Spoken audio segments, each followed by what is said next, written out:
SEC. Welcome to ESPN Kickoff Week, presented by Gillette. Atlanta's Georgia Dome, scene of a big-time college football opener tonight. Alabama coach Nick Saban begins his second year as the head man of the Tide. Clemson running back James Davis sets his sights squarely on an ACC championship. Right off the bat, straight out of the gate, a battle of heavyweights. Out of the ACC comes Tommy Bowden's Tigers with a couple of backs who can back you up big time. The SEC's Clemson Tide ready to roll and ready to rock your world, giving it all they got in year 2 of the Nick Saban era.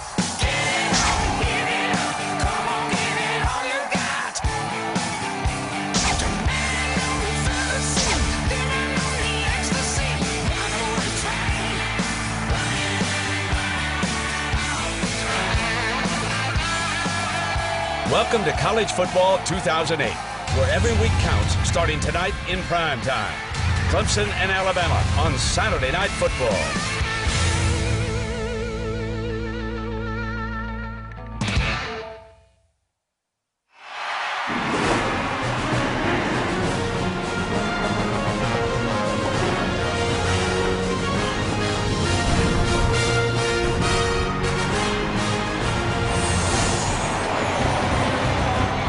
You are looking live inside the Georgia Dome in Atlanta, where a sellout crowd will watch our opening night of Saturday Night Football, presented by Southwest Airlines.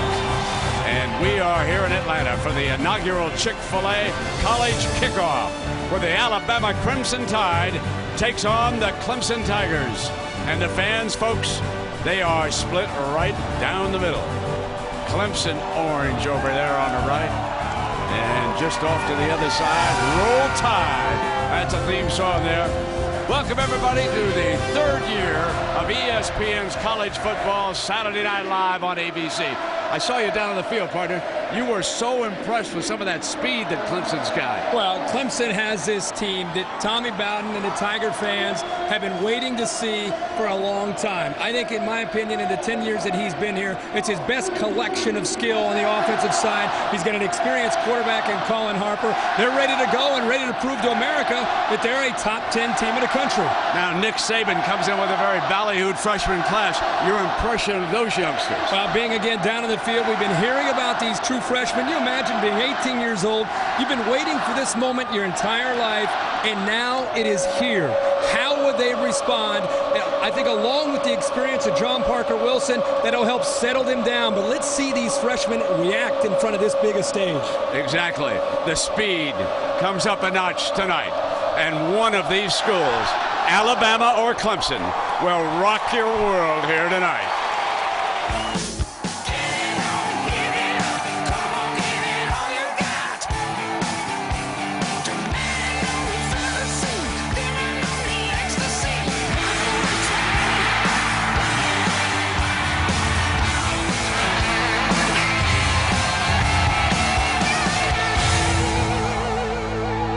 Well, John, Clemson is indeed ready to carry the ACC torch tonight. They know that they are the favorite. Tommy Bowden's 10th season, yet he has never won the ACC. And these youngsters are looking for the match against the Alabama Crimson Tide here tonight in Atlanta. But the Tigers are rolling out onto the field. They know what's at stake here tonight.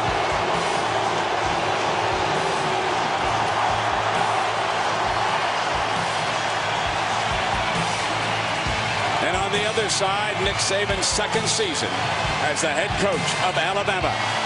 How much improvement will they show between year 1 and year 2?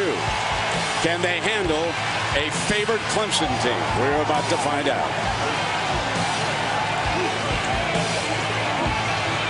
This has been the Nice Chick-fil-A College Kickoff presented by Southwest Airlines, Alabama and Clemson.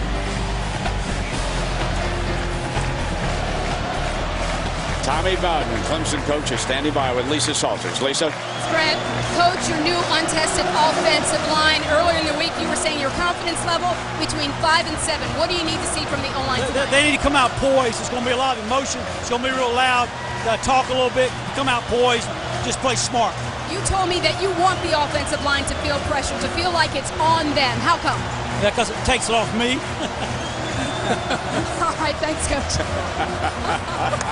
Love an honest coach. Kirk, I love an honest man. Somebody else take the pressure. I've had enough for 9 years. Well, the phenom, Julio Jones, we could be seeing him right here at the top on the right side. You see number 8. Javier Arenas is on the other side. So the pressure is on Mark Buchholz, who will kick it off now for the Tigers. First time that these two schools have met since 1975.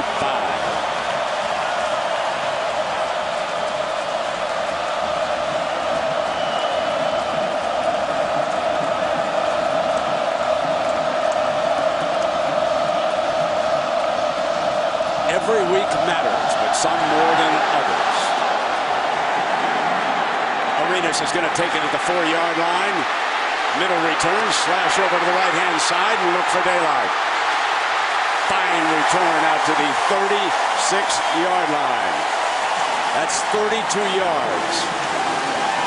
Now, as we take you through the Alabama starting offense at the top of the screen, the Crimson Tide curtain led on the field by senior quarterback John Parker Wilson. John Parker Wilson has had a career in his 2 years as a starter. There have been some ups and some downs. This year he's focusing on just playing with confidence and staying within himself. He's very, very important to this Alabama attack this year with so many young players around him. His leadership is pivotal, especially in this opening ball game. Jim McElwain, his third offensive coordinator in as many years. Glenn Coffey is set as the single running back behind him. Coffey with the first carry of the game, and he slashes to the 41-yard line. Now, we want to talk about some impact players, some fellas for you to watch on this Alabama offense. And certainly we have mentioned Julio. He's the first freshman to ever open the season for Alabama. But right behind him, keep an eye on Mark Ingram from Flint, Michigan. His daddy, of course, was on the Super Bowl team with the New York Giants. He'll play their big left tackle, all SEC. Andre Smith, he did start as a freshman. This is his 27th consecutive start. Second down. Right back, pounding the middle, measuring what they've got, and this is going to leave them with a third down coming up here. You mentioned Jim McElwain, the offensive coordinator this year for Alabama, the third offensive coordinator in the last 3 years. And for Vic Koenning, who's the defensive coordinator for Clemson, he is thinking, okay, we think we have an idea how Nick Saban will attack us, and there's a good shot at Vic Koenning. But they had to prepare with the first game. You're looking at film from Fresno State where Jim McElwain was last year. So they try to roll the dice here, get a feel early for the tendencies of this new offense from the Crimson Tide.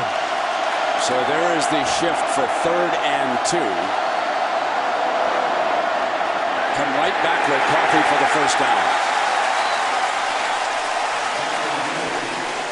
So staying on the ground, very conservative. And remember, that's what they want to do with John Parker Wilson. If you look at his numbers, where he was disappointing a year ago, and we've got an injured Tiger down the floor, but where he was disappointing a year ago, Kirk, the 12 interceptions, too many for a big-time quarterback to make. And Ricky Sapp, a key to the defensive line, is down, and we certainly hope that is not serious.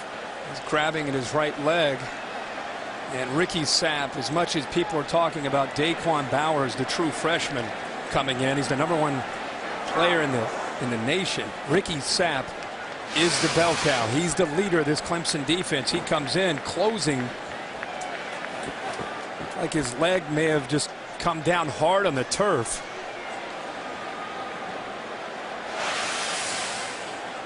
Well, the medical staff out at the 45-yard line. And Daquan Bowers, number 93, comes on to the field. So Daquan Bowers will be on the field.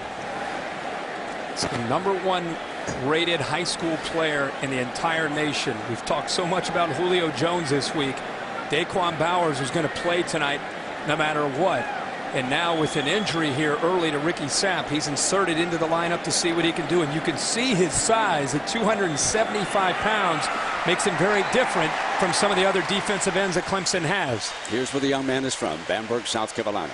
Let's take a little look, a glimpse of what you're going to see. Obviously, he steps way up in talent, but here he comes.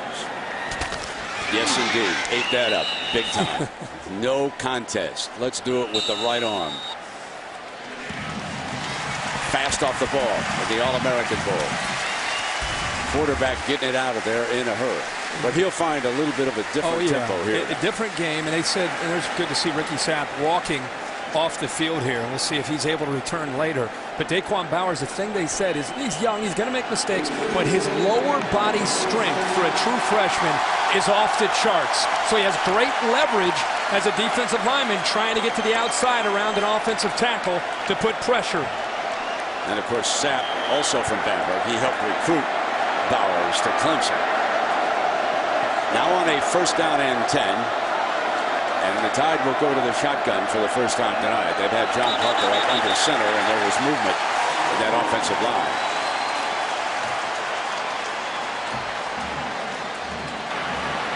Dead ball. False start. 78 offense. 5-yard penalty. Remains 1st down. Mike Johnson, a junior left guard, moved that time. That's something we're going to watch in this game. These teams are playing great opponents. It's a very loud environment. Communication will be key up front for the linemen and the quarterbacks. Could be Bama's first pass of the night. Fullback and a tailback to protect. They stay on the ground. They stay conservative. And Coffey gets to the 48-yard line as he powers through. And let's go to Aaron Andrews. Brent, in talking to Nick Saban this morning, he told us that the biggest concern for his offense right now is the speed of Clemson's defense. He said simply, we could not simulate that, obviously, in our practices. He didn't want big mental lapses and the team to get frustrated early. You mentioned that with John Parker Wilson. So it's going to be interesting to see how these guys handle Clemson's speed over here. Here's another one of the freshmen, the talented, from Flint, Michigan, Mark Ingram, number 22, into the backfield. And one thing that impressed Coach Saban is that Ingram is not afraid to block. You've got to do that as a running back. They set a quick screen. There's Jones. Jones gets close to a 1st down. The first time he handles the football here tonight and picks up 8 yards. This is what Alabama fans have been waiting to see, and Ingram goes out just as you said, Lee, or just as you said, Brent, a big block. But this is what everybody's been talking about: the big freshman receiver getting his hands on the ball, and you can see for his size at 6'4.5", the acceleration to get upfield in a hurry. 3rd down and 1, and Mark Ingram stays in as the running back. Will he get the call for the 1st down here? Here he comes.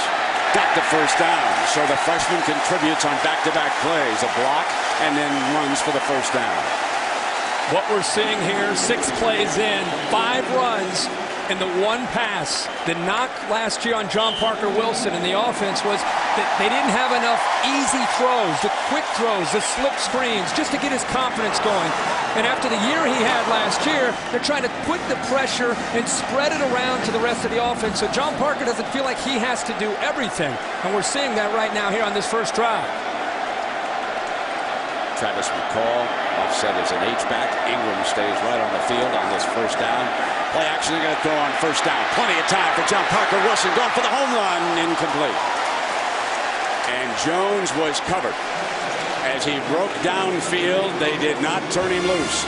Chris Chancellor was right there. Well-designed play here by Alabama. One-on-one coverage. McCoy goes off to the left to take the safety, leaving one-on-one coverage with Julio Jones against Chancellor. Chancellor staying with him step for step. The ball a bit overthrown, but pretty good coverage that time by Chris Chancellor. 2nd and 10, and Ingram is still in. This is the 8th play of this drive, and drives like this will wear defense down as the night moves along.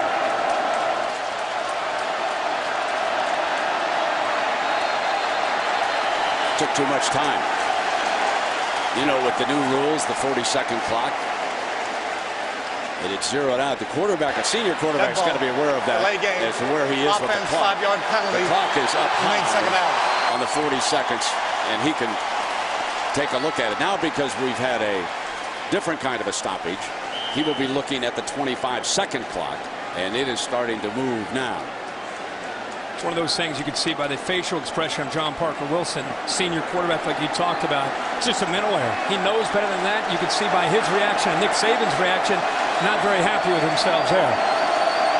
So a false start, delay of game on their first drive. Come back with the running play to the 39-yard line. And Lisa, of course, is on the Clemson sideline with Alabama. So let's go to Lisa. Brent, Ricky Sapp, as you can see, back on the field. They were working on his lower leg over here on the sideline. He ran up and down, said he's okay. Again, back in the game. You can see that wasn't serious. Yeah, it looked like maybe just a bruise where he came down. He came down. You could still see he's limping around out there, but he wants to play in this football game tonight. You can see the respect that Saban has for young Ingram. Opening night, and he is keeping the freshman runner in there. He's going to try to look for somebody to pick up, and he picked up another block. Beautiful, but there's a penalty flag down on the play, so hold on. As Marquise Mays went in the air, but this one's coming back. Prior to the snap, we had a snap infraction against the offense, 5-yard penalty, remains third down. Well, snap infraction. Did the center turn the ball over or pick it up before he... Yeah, there may be, I could think of. Maybe a little bit of movement by Caldwell out of the shotgun. Let's see if his leg moves or he's leaning. See how he's kind of starting to... But that was so slight. Shocked that they were able to pick up on that. And that's the third Alabama penalty. This is an SEC crew. A high percentage completion again, coming back to Coffey, who's back on the field, short of the first down. But what a play Mays made that was called back. He got his hand up there. Are you kidding me? That was nice. Another one of those freshmen with the speed. Yeah. Now, Lee Tiffin trots onto the field. This is a 54-yarder, but controlled weather with this dome. So here comes the 54-yarder. From the left hash. Good. A 54-yard field goal by Lee Tiffin, who a couple of years ago struggled mightily, but came back last year and certainly has put the Crimson Tide off to a great start this season with a 54-yard field goal for Nick Saban's Tide. A career-long 54-yard field goal for Lee Tiffin. And yes, he is the son of Van, who was an All-American kicker for Coach Ray Perkins back in the mid-'80s. I covered Daddy quite a few big games. He had a great leg, and now Lee is starting to match it. How about Lee? You and I were watching from up here. It looked low, and I didn't think it had the distance. It looked like one of your drives. It just kept going and going. Out in Montana, that ball flies, right? That's right, that altitude, buddy. Now Clemson will match with some speed back there. C.J. Spiller and Jacoby Ford. Here comes lightning. Spiller looking for a hole. Twists, and he is down at the 30-yard line. And we'll take you through the Clemson starting offense at the top of your screen. The Tigers are led on the field by their senior quarterback, Cullen Harper. Cullen Harper, preseason ACC Offensive Player of the Year. Very different from where he was a year ago when he was fighting for the job to hold off the freshman Willie Korn. But what a big year last year as a junior. Threw for close to 3,000 yards. Just a very consistent performer. Makes great decisions, understands the system, and has an accurate throw. That's why he is so effective this last year as a quarterback. Their freshman, Jamie Harper, steps out. Obviously, we're going to see a lot of James Davis. And this young man was a very ballyhooed recruit out of the Jacksonville, Florida area. Play action, send him loose. Deep they go, and almost picked off at the 40-yard line. That was Rashad Johnson, The Alabama safety who took a shot at that, Aaron Kelly, was the intended receiver.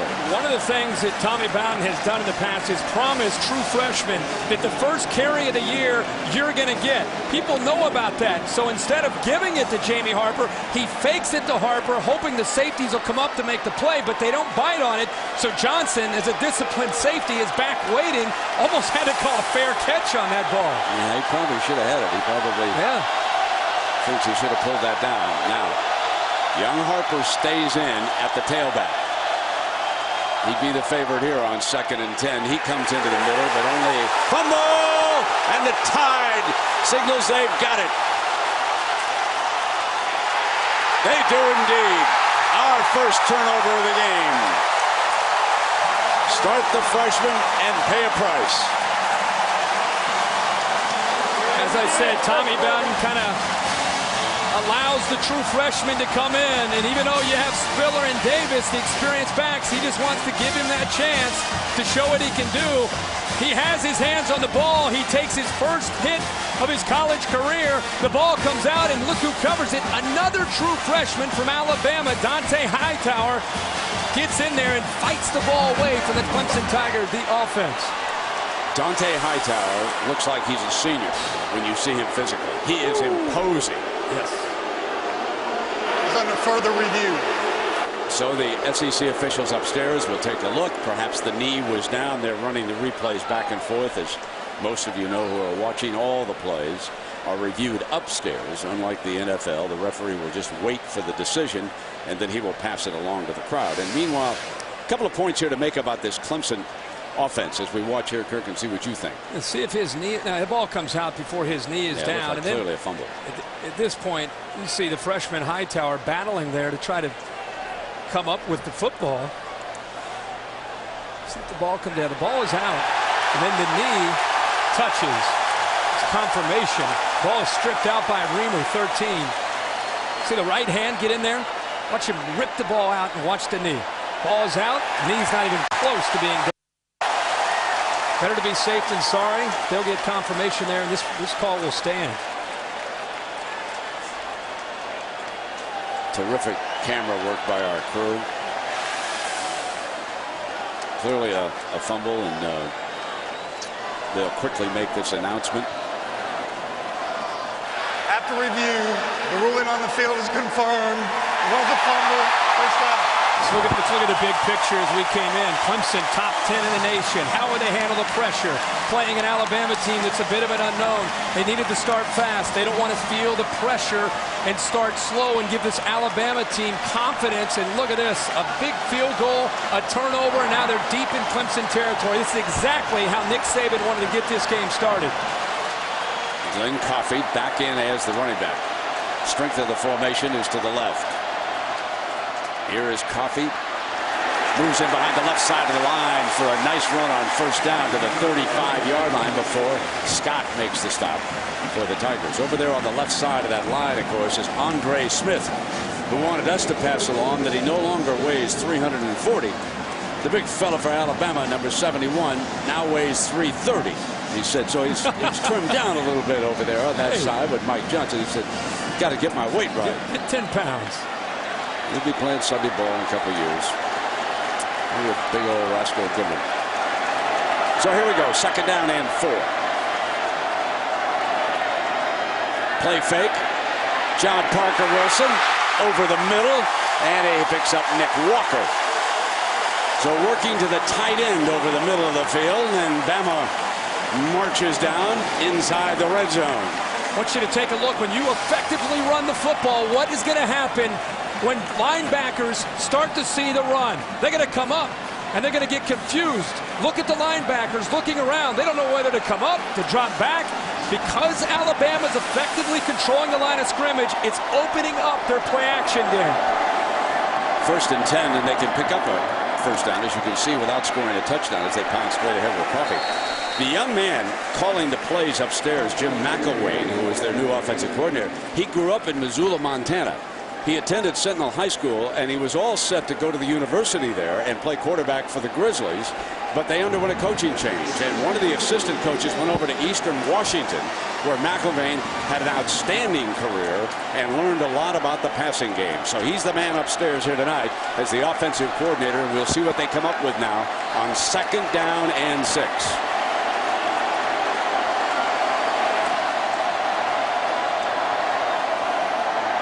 Toss play, Ingram back on the field. Ingram muscles across the 5. An impressive looking freshman. He is impressive, and you can see for them to put him in, they're impressed with how hard he runs. And there's a great look all the way to your far left of the glasses. Jim McElwain, the new offensive coordinator for Alabama, and it was worth seeing tonight. He has a history. Last year he was at Fresno State of getting quarterbacks to understand his system, simplify things, and get physical with the offensive line. We'll see a lot of 2 tight end looks, and so far it's a masterpiece of what he likes to do. But this is a big 3rd down here. Clemson would like to stop him right here and settle for a 2nd field goal. They'd dearly love to hold this at 6-0. John Parker's got other ideas. High, incomplete, and he overthrew Mike McCoy in the end zone. Mike McCoy just a little bit too high for the 6'2" junior from Mississippi.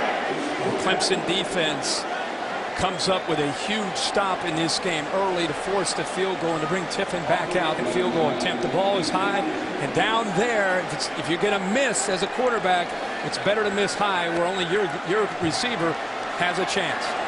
P.J. Fitzgerald, he's the holder. He'll put it down. Tiffin will attempt to add to that 54-yarder with a 21-yarder. He did. Beautiful leg, huh? Slammed that one right through. No question about that one. Bama, 2 field goals. Enter the Chick-fil-A College Kickoff. Next year, looks like Virginia Tech might have an appointment with Alabama. We'll see how that turns out. But I know there have been negotiations between the 2 schools. What a great setting. Doesn't it feel like a bowl game? I mean, this is great. Very much. I mean, we've been watching college football for the last 48 hours, and this scene feels like it's late December or early January. It's terrific. The Alabama coaching staff coaching him up on that sideline. Tiffin ready with his 2nd kickoff here, and all that speed is back deep. This is Ford now. He can flat fly too. From the 9, and he gets whaled. Whoa, did he get lit up short of the 20-yard line.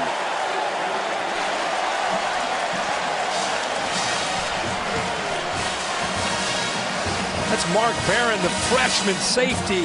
And Alabama fans, another freshman. If you're hearing a theme, it's what a lot of people have been waiting to see, and that's these freshmen from Alabama getting on the field and making plays. And there's Mark Barron, his first chance to participate as a Crimson Tide player, lowering the boom on Ford. Now James Davis, the senior running back. He could wind up breaking all the records. He's thunder. And it's a thunderous effort by the Tide right now as Terrence Cody, their 365-pound nose man, blows the play out. This is not a freshman, but this is a junior college first-year player. Cody shows up at 400 pounds. 400. He's worked himself down to 365 pounds in the inside of that defense. And Nick Saban says they're much stronger now thanks to his push and his presence in the middle. Remember now, this is an offensive line with 4 new starters. Only number 65 there, Thomas Austin, started a year ago. He's the center. Davis picks his way, but only for a couple of yards. Now, what is really important for an offensive line to come together is any late calls that they make. And Nick Saban saying, we would love to force them into that, but I'm a little bit scared about their screen attack.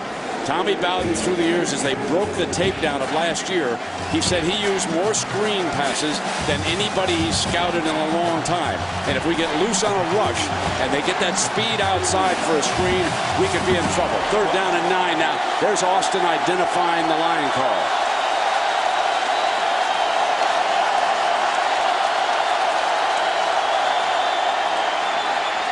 From the pocket, incomplete, threw wide at the intended receiver, Tyler Grisham, and And Clemson has its hands full with Saban's Crimson Tide here tonight. This is a man who knows how to coach defense as well as anybody in the land.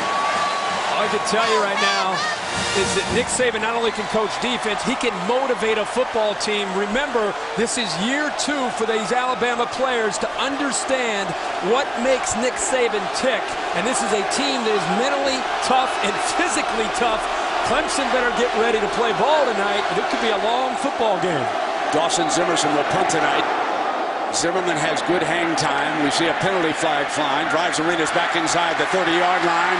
Got a little bit of an alley on the right side. Cuts back middle. And he is to midfield. And we've got a penalty flag back down at the 18-yard line.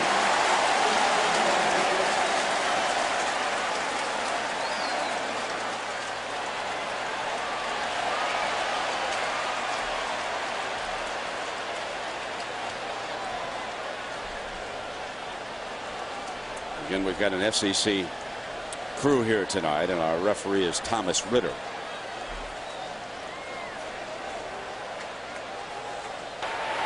Illegal formation on the kicking team. The right guard and right tackle were not on the line of scrimmage. That 5 yards will be added to the spot where the play ended. First down. Brett, I think you and I are seeing the same thing from up here. We're seeing a very hungry Alabama football team, especially in the trenches. They are dominating Clemson with their offensive line and with their defensive line, just outworking the Tigers up front. So we will take a break. Alabama with 2 field goals, shutting out Clemson early. Alabama with a pair of field goals, upsetting Clemson 6-0. Terry Grant and Roy Upchurch are in as the 2 running backs for the Tide. That will mean that Coach Saban will have used 4 running backs. Glenn Coffey started, then there was the freshman, now Terry Grant and Roy Upchurch. Alabama doing a great job, as I said, of controlling the line of scrimmage and running the football. Would not be surprised at some point on this drive to see them go play action and take a chance downfield by throwing the football. On first down, they're going to throw it to the front. No, check that. That's McCoy, the junior, for 9 yards. Matt Weiner, what have you got in the way of an update for us? Hi, Fred. I've got our nominee for the Pontiac game-changing performance from Ann Arbor. The Utah Utes in town. Brian Johnson to Braden Godfrey to give the Utes a 25-10 lead that ultimately held up. Vote for this week's Pontiac game-changing performance beginning tomorrow at 9 a.m. on ESPN.com. You know, Matt, not shocking. Utah, they've played the same system for a number of years. Michigan in that learning mode, a pretty good football team, the Utes this year, as Ingram back on the field, muscles for another first down, and Ingram doing a little parking. There's an indication of what the true freshman can bring. And again, the coaches, the thing that stood out to them is his toughness. For a freshman running back, he didn't want to bounce everything outside. He was willing to lower his shoulder and lower that boom into those linebackers. That's exactly what he did there. Here's the toss play now to Ingram. Ingram busts across into the red zone. And let me tell you about the recruiting as you take a look at this replay of Mark Ingram. When Nick Saban was an assistant coach at Michigan State, his daddy, Ingram's daddy, was a wide receiver from Flint, Michigan. And it was up to Saban. One of his responsibilities was to make sure that Ingram went to class up in East Lansing. Well, guess what? He couldn't find him, but he could find his girlfriend, who happens to be this youngster's mother. So when he started recruiting Ingram, the woman said, "Coach, you probably don't remember me, but you used to call me when you were an assistant coach and get me to get Mark to class so he could stay eligible." Then she said, "I'd love my son to play for you." And that's how they were able to recruit Mark Ingram from out from under the nose of Michigan State and Michigan. Because a lot of those Flint youngsters, as you know, Kirk, have gone to East Lansing to play for the Spartans. Second down and 1 now. Coffey back in as the running back. Left side, first down. I am blown away in this era of spread offenses and wide receivers all over the place. This is a kind of a throwback offense. Couple tight ends, big physical offensive line, rotation of running backs. They all bring something a little bit different to the table, and they're just lowering their shoulder and running right over top of this Clemson defense. First and goal. Need to finish a drive, though. Don't want to settle for field goals. Timeout is called by John Parker Wilson as he comes up to the line of scrimmage. Coffey was going to be his running back.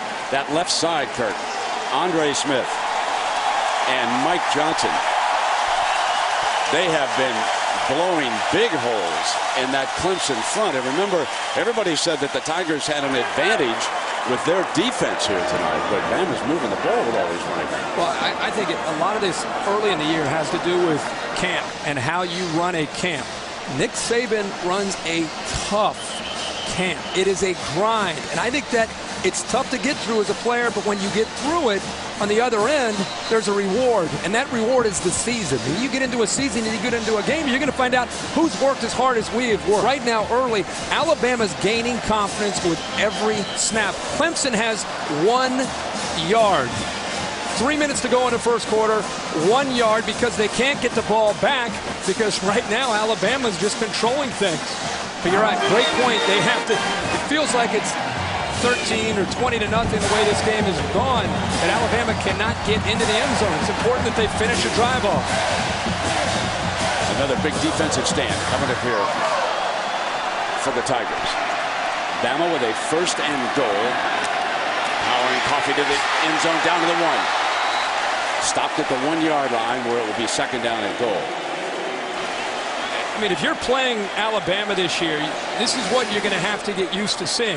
And again, it's early in this game. Things could turn, but at this point, this was their goal. This is what they wanted to establish. Brand new group of linebackers, undersized for Clemson. They wanted to line up, roll up their sleeves, and just come right after them. Double tight, straight ahead. Dives into the end zone. John Parker Wilson. The Alabama quarterback scores our first touchdown of the evening.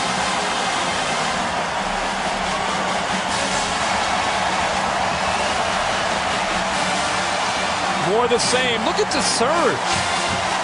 Look at this surge, and what's happening right now is the team in white with every snap is getting more and more confident, and the team in orange is starting to question themselves a bit more and more right now.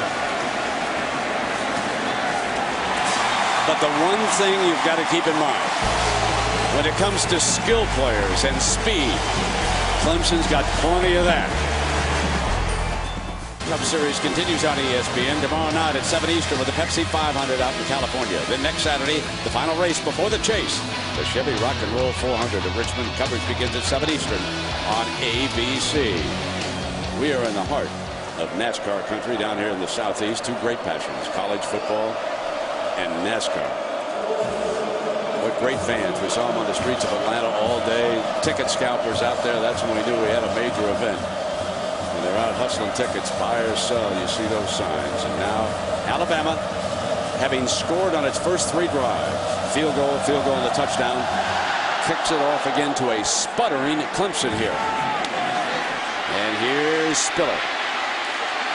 Spiller dives close to the 30-yard line, and Aaron, they've got to be pretty happy on that Alabama sideline right now. Brent, the Crimson Tide could not ask for a better start. Remember, they are playing at least 10 freshmen tonight, and all the coaching staff was very worried. I mean, they're going up against a top 10 team in an NFL-sized dome. You guys mentioned it sounds like a bowl game in here. I've been watching both the defense and the offense. These kids are not looking around frightened by the crowd. In fact, they're just looking up at the Jumbotron, enjoying the plays of their teammates. The focus is squarely. There's another penalty flag flying, and that's too many men in the huddle. I could see the 12th man going off to the far side, so this will be a penalty against Clemson, and Tommy is not happy with what's happening with this team. 12 players on the field. That was Nelson Fairburn, who should not have been out in the huddle, and he is catching a lot of frustration. Not a time to make a mistake because the coaches are going to take out all their frustrations on you, young man. So that's the associate head coach, works for the wide receivers, Dabo Sweeney. That's why he was so over the wideout. C.J. Spiller now will stay in the game. Clemson tries to spread the field. And, of course, Harper coming with Jacoby Ford trying to get to that speed base around the corner. He actually took a direct snap on the move, and nothing much was doing. Alabama was ready for that little bit of trickery. Let's talk about what Clemson has to do at this point. I mean, it's so early in this football game. The big thing is settle down. Settle down. There's 2 minutes to go in the first quarter. All the pressure from the outside world. Just settle down and play your game. Trust your preparation. Trust your playmakers and just call the game. They go empty on second down. Short three-step drop. Complete and running for daylight is Jacoby Ford, one of the fastest players on the team. Remember we said the speed in this game is clearly on the Clemson sideline. This is what Clemson has to do. We just talked about, and Colin Harper has that calm demeanor. He's sitting back. There's the seam. And when Ford is able to make a simple catch, he's able to split the safety, Johnson, and watch how quick he accelerates. There's a quick little seam, an easy throw. Johnson, the safety, takes a poor angle. Remember, Johnson's an all-SEC safety, but he underestimated the burst there by Ford. Kareem Jackson, who started as a freshman for Saban last year, number 3, finally ran him down. Now it is first down and 10 after the 47-yard gain. First rally. They come back trying to get to the perimeter with the end around, and that's Tyler Grisham. Johnson that time did not turn him loose. A little frustration with that stop by number 49. We all know that college football, and especially in an atmosphere like this, it's a game of ebb and flows. Brent, you've been covering this game a long time. Emotion plays such a big part in a football game. For Clemson, just kind of weather the storm, settle down, and get back to executing, which is what they've done here. Change the momentum around. It would be so big for the Tigers to get on the scoreboard on this drive. Oh, look at this. Harper goes all the way to the top of the screen, and Davis is right behind to take the snap. James Davis, handoff again, and they're staying out on the boundary this time. C.J. Spiller with a handoff from Davis as he came through. So Tommy Bowden is pulling out all the stops on this drive, but he is attacking the boundary except for that short pass over the middle, trying to use his speed here. And there's Davis taking the snap, and look who's coming in motion on the field together. C.J. Spiller as a defense. That makes it very tough. Are you going to take 28 away, or are you going to try to take number 1? Either way, you're in trouble because they're going to go in the opposite direction. That's a nice read there and a nice pickup by Spiller. A fullback for Spiller. Harper back up underneath center. C.J. jitterbugging, could not get back to the line of scrimmage, and that play was blown up.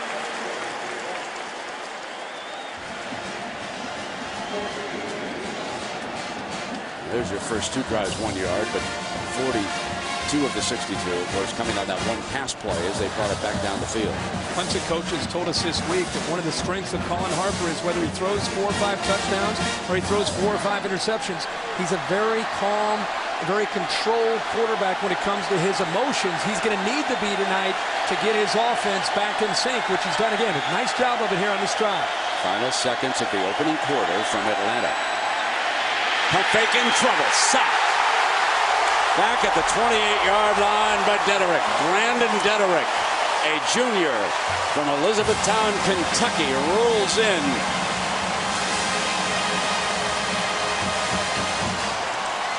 -11. Of finding out the speed and quickness of what Alabama can do. And number 70, the left guard, Jamarcus Grant. Quickness is a challenge for him, and it wasn't an exotic blitz. It was just quickness and speed right around him. And with the new offensive lineman, again, big concern is how they will adapt to this crowd noise and the Alabama defense. So here is a 3rd and 22. Clemson wants to stay in field goal range. They don't want to give up another sack. Long odds for a first down in this situation. They'll take a crack at it. Throw in underneath, and they're about the 15-yard line. That'll bring the field goal unit out. Tyler Grisham gives them a little bit better field position, and that was Rolando McClain. And last year he was one of 2 freshmen who started right there. Number 25 and number 3 both started as freshmen. 2 more freshmen start tonight for Saban, so he's slowly but surely building the program. And here is Mark Buckles on to attempt a 33-yarder and put the Tigers on the board. This is big for them right here. They've got to get on the scoreboard. Yep.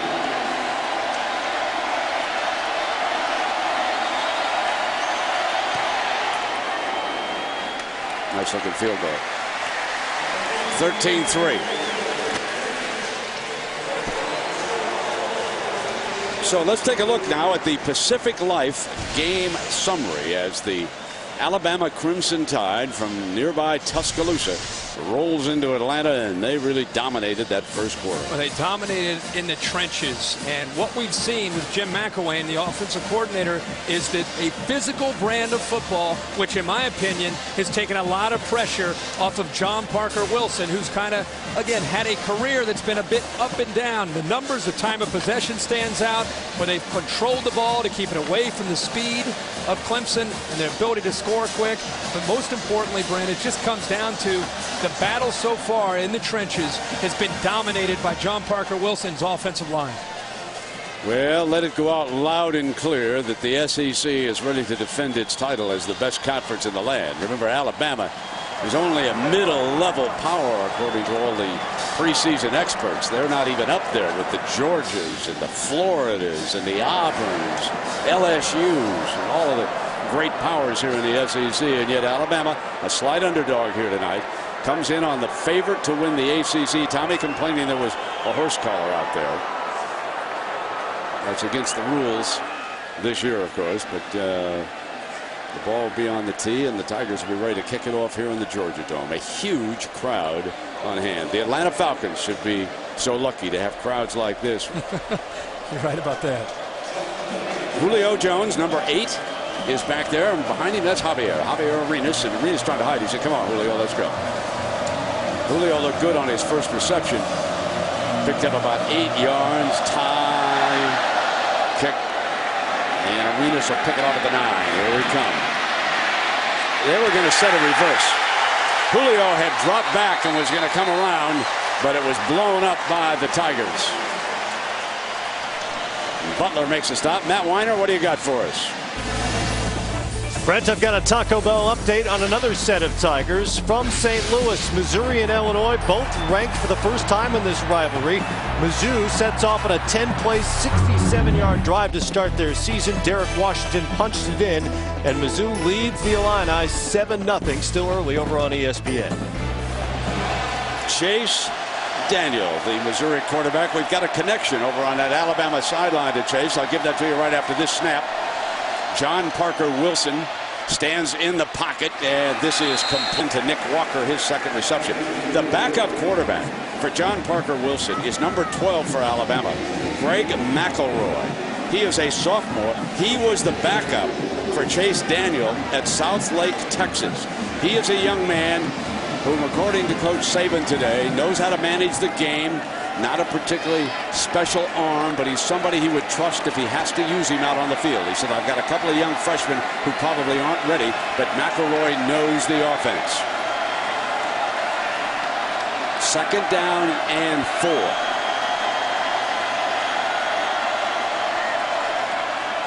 There's the inside handoff, and getting a big workout today is Mark Ingram, 5'10", 215 pounds from Flint, Michigan. And another one of the freshmen that we've had a chance to see. And coach has told us what he's done, and I think now we're seeing it. We're seeing all the backs that have had a chance to come into this game and play have all brought a little bit something different. But what's great is you can keep them fresh and you can keep them hungry. But this guy is different. Congratulations. You picked 2 great upsets today. I cannot believe it. My young man over here, Bowling Green to go into Pittsburgh and win. And how did you ever tout East Carolina against Virginia Tech? Virginia Tech team. Come with me to the desert, my good friend. 3rd down now. John Parker Wilson picks up a 1st down at the 30-yard line. Travis McCall. John Parker Wilson is just in a he's in a rhythm right now. You know, and I think that the reason he is able to do that is last year he felt like he had to do everything. He always just seemed to have to make the throw, and I think any quarterback that can relate that when the offensive line would cave in, he's squeezing the ball in. And then after one mistake, it would lead to another mistake. Right now with his great running game, it's his best ally, and he is settling down and looks very very relaxed, and as I said, in rhythm so far in this football game. 12:20 here in the first half. Trying to eat up some time. Receivers were covered. And he dashes back for about a yard, and Daquan Bowers, number 93, makes his presence felt. There he is. As much as Julio Jones was touted, Daquan Bowers was actually, for Clemson fans, I think he's #1 recruit in the entire nation. And of course, Terrell Pryor was rated #1 on several of those lists, and he quarterbacked a little bit today for Ohio State. In 2 weeks, certainly looking forward to that little game out in the Los Angeles Coliseum. Whoa, did USC look good today, folks. Big time good. Here's Coffee.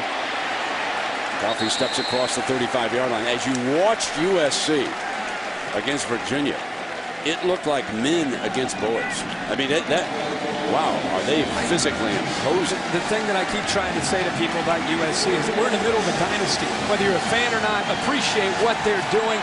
They had 10 players head off from last year's team to the NFL, and I think right now they might be better this year than they were the last couple years with Mark Sanchez under center and the talent that he has around him, and they're always going to be one of the best defenses in the country. Well, here's 3rd and 6 for Nick Saban's Tide. 4 receivers split across. Steps up in the pocket, in trouble, fires it out, incomplete, and there's a penalty flag, comes flying. Coffee, the intended receiver, the safety valve, as he slipped up as the pocket was collapsing. And that is on the D.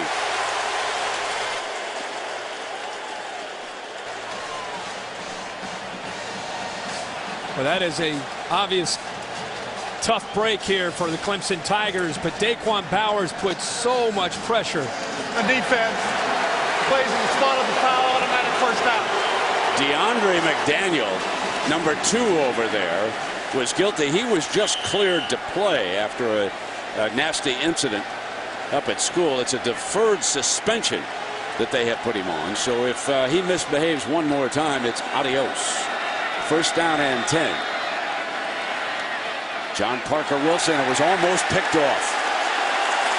And there's a penalty flag, and they're going to call it again on Chancellor with the coverage, and I thought that flag came a little bit late.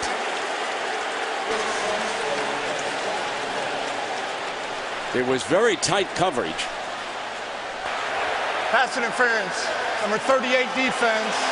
Ball will be played in the spot of the foul, first down. And Tommy's still in the headlines, but he doesn't think that's a foul. Let's take a look here. And it's back-to-back interference here by Clemson. It was without question. He comes over the top and comes through Julio Jones. Absolutely. He had his hand on already. Yep. No question. Automatic first down now. Ball spotted at the 45-yard line. Ingram back in as the running back. Stover, one of the wideouts for Bama. Ingram doesn't go down with the first hit, does it? This is an impressive freshman debut here tonight. I think right now it's going to be a game of adjustments by the coaches upstairs. Remember, you can only speculate as you get ready in college football for week 1. Different things happen. Different adjustments need to be made. Jim McElwain comes in from Fresno State. So Clemson thought they might have an idea what he might do, and now all of a sudden you get midway through the second quarter, you start to make adjustments, and you start to get a better feel for what each team wants to do, and then it's about who can go out there and execute. Keep an eye on John Parker Wilson. They're going to hand it off. Pretty conservative call, and Ingram carrying again. That was Michael Hamlin, the fine safety, coming up for Clemson. He's, of course, is an all-ACC safety, number 25. Big-time player. Ingram listed at 215 pounds, but he runs like he's 235 pounds. I mean, he lowers that shoulder. Safeties are going backwards. Very conservative game plan. Sure is. Part of Alabama. Yeah. I mean, they are keeping it. When you control things up front, you can do that. That's why control the line and then mix in just enough play action, and you get one-on-one opportunities. You can go downfield and throw the football. A very long one on third down. They're going to throw now. John Parker's back, got wide open for the first down. Walker again. Walker's been their leading receiver here tonight. Nick Walker is a senior from Brundage, Alabama. 21 yards, and they have found something here tonight against the Clemson D. Great patience by John Parker Wilson. I want you to watch the safety here because that's what John Parker Wilson is going to read. Notice how the safety goes deep and takes away his receiver, Julio Jones. Toss to Ingram. Breaks the first tackle, and about a strong 7-yard run on first down. When the safety went deep, it just opened it up, and John Parker Wilson was able to make the great throw. And then all of a sudden, they go with a no huddle. It's just little things like that put a defense on its heels, and they lose their aggressiveness. It's at this point that some folks are even hinting that Nick Saban may be underpaid. We'll get to that story as the evening unfolds. 2nd down and 2 now for the Tide, and they're rolling again.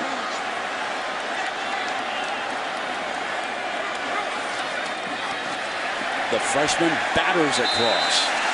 So we came in raving about Julio Jones, but we may leave Tuck Ingram here tonight. The freshman from Flint, Michigan, is moving the chains for the Tide. And the other thing is, and the thing I tried to talk about coming into this game is with all the talk of the freshmen, having an experienced offensive line that's physical and having a veteran quarterback that understands defenses can allow you to go and do some things and give yourself some chances at the line of scrimmage based on what he sees. And right now they're running right into the teeth, into the speed of the Clemson defense. Instead of bouncing things outside, it's right into the middle.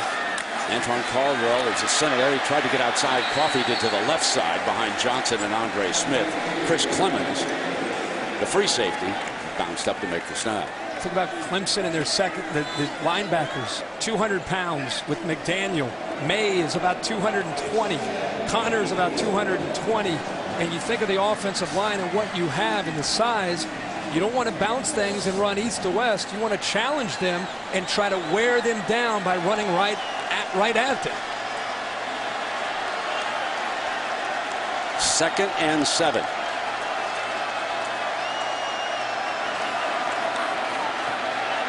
John Parker back in the pocket. Here comes Walker again. He's at the 7-yard line. DeAndre McDaniel back on the field, making the play. This is what we heard about, simple throws. Last year, a lot of the Alabama contingent talked about John Parker Wilson just didn't seem to have the simple throws. It was always downfield. This offense is going to be about the power running, quicker throws, getting the ball out of the hands, and easier decisions for John Parker Wilson. And so far, he's having a pretty good football game, 8 of 10. Alabama spreads the field on this 3rd and 3. Releases, takes off, dives for the first down and got it. John Parker Wilson with a great little bit of scrambling. Ducked the stop and was able to get there. Not sure he got the best of spots, but it appeared live action that he had it pretty easily. But that spot, let's give an idea whether it's a small gain, Brent, but it's the fundamentals to slide in the pocket and then stretch. I think his knee is right at the yellow line. I agree. But last year he probably would have thrown that football into coverage. This year he holds the football, steps down, and on 3rd down picks up a first down to keep this drive alive inside the 5-yard line. Hubert checks in as the fullback, the junior from Knoxville, Tennessee, and they'll put Coffey in there, so they'll give themselves an extra blocker here with a 1st and goal from the 4. Are you enjoying it tonight, Alabama fans? Their team, they're getting an A here tonight so far. Clemson a C-. Now they're going to see where that knee came down and where they spotted. It is going to be very, very close. Nick Saban not too happy with this review, but it's going to be the spot. I think they're going to see where the position of the football was when his knee touched. I think they're just going to try to get a feel for where the ball is. Seems to be at about the 3.5-yard line. I don't even know where they spotted it. Looks just to me like it's pretty accurate, doesn't it? Right by the 4? Yep, just that's inside the 4-yard line. Standing right there by the 4-yard line. I mean, I don't know, but that's what it certainly looked like on this tape. Take another look here. It's not his knee, it's the ball. It's just inside the 4-yard line, which is exactly where they spotted the football. Gives him a little bit of time to go over some things with the offensive line here. Caldwell, Johnson, Smith, we've mentioned them on the left side, but Marlon Davis and Drew Davis over on that right side are doing a job for him too. And the key receiver here tonight has been the tight end, Nick Walker. And get used to that in this offense.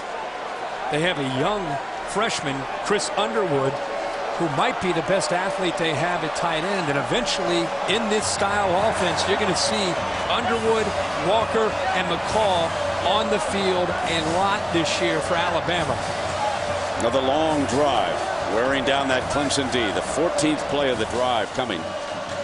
It was interesting when I spoke with Tommy Bowden this morning on the telephone when they were headed on over here. Have to review the ruling on the field stands. First down. But when I spoke to Tommy, he seemed to be a little bit uptight. I asked him, playing a big-time opponent, he played Florida State last year, what does it mean in the opening game? And he laughed and he said, not much. He said it helps us in recruiting higher-profile guys, and they'll consider Clemson when we play in these big games against Alabama and these other teams. But at the end, I said, well, I think you're going to have some fun here tonight. And he said, fun for you. That's right. You could tell already. Well, he's not having any fun right now. No, he's not. Coffee back in as a running back. First down and goal. Play fake on first down. Lob wide open. Touchdown. And there's that man again. They're turning Nick Walker loose. They're going to go there all night long to number 88. The tight ends again. This is a big part of this offense, running the football in simple throws. Here he is right here. Gets to the outside. Because they're running the football, the safeties and the secondary and the linebackers are consumed with the running game. And they allow the tight end to slip right behind him. You cannot turn a tight end loose like that. You saw on that replay running free to the corner. That is fundamentally unsound, and every football man watch it and knows it. Alabama rolling tonight in Atlanta. Came in here an underdog, and they're beaten up on the best the ACC has to offer.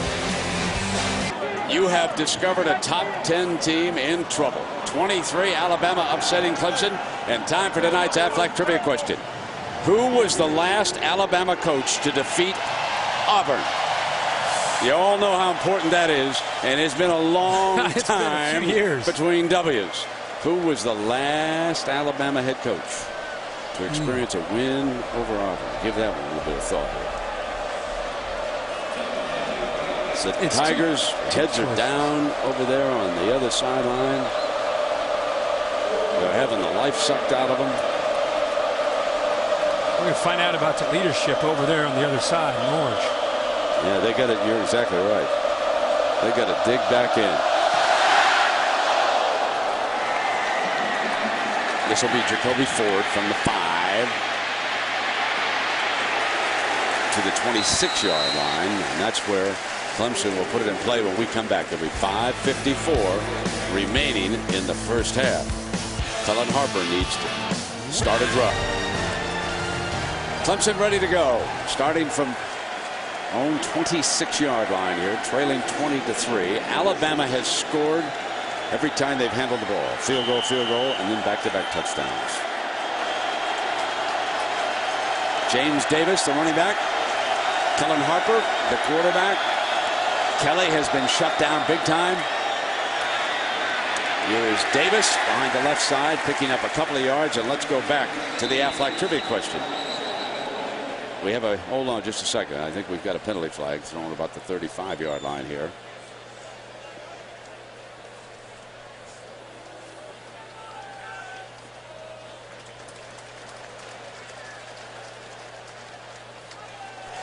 And that's on the Tigers.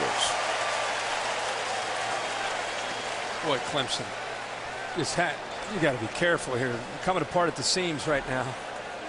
So that is 6 straight years, you know, that Alabama has lost to Auburn. The last Alabama coach to defeat Auburn. There we are. There's the answer. Dennis Francione, who's working over there in the ESPN radio booth, spent some time with Coach Fran. In his first year at Alabama, they beat up on Auburn. Second year, he started the 6-year losing streak. Mike Shula, and of course, last year, Coach Saban couldn't beat Auburn either, and that is always the big one. It's fun talking to Fran. He's enjoying life. He and his wife moved close to Austin, Texas.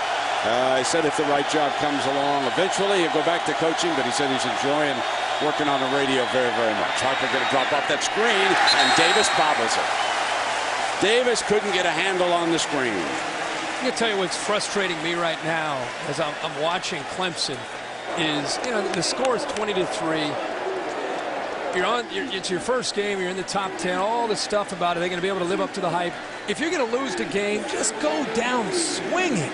I mean, show some life. Let's see some leadership. Show some courage. Right now, they're just kind of going through the motions. And with that penalty, they face a 3rd and 22. Odds are long.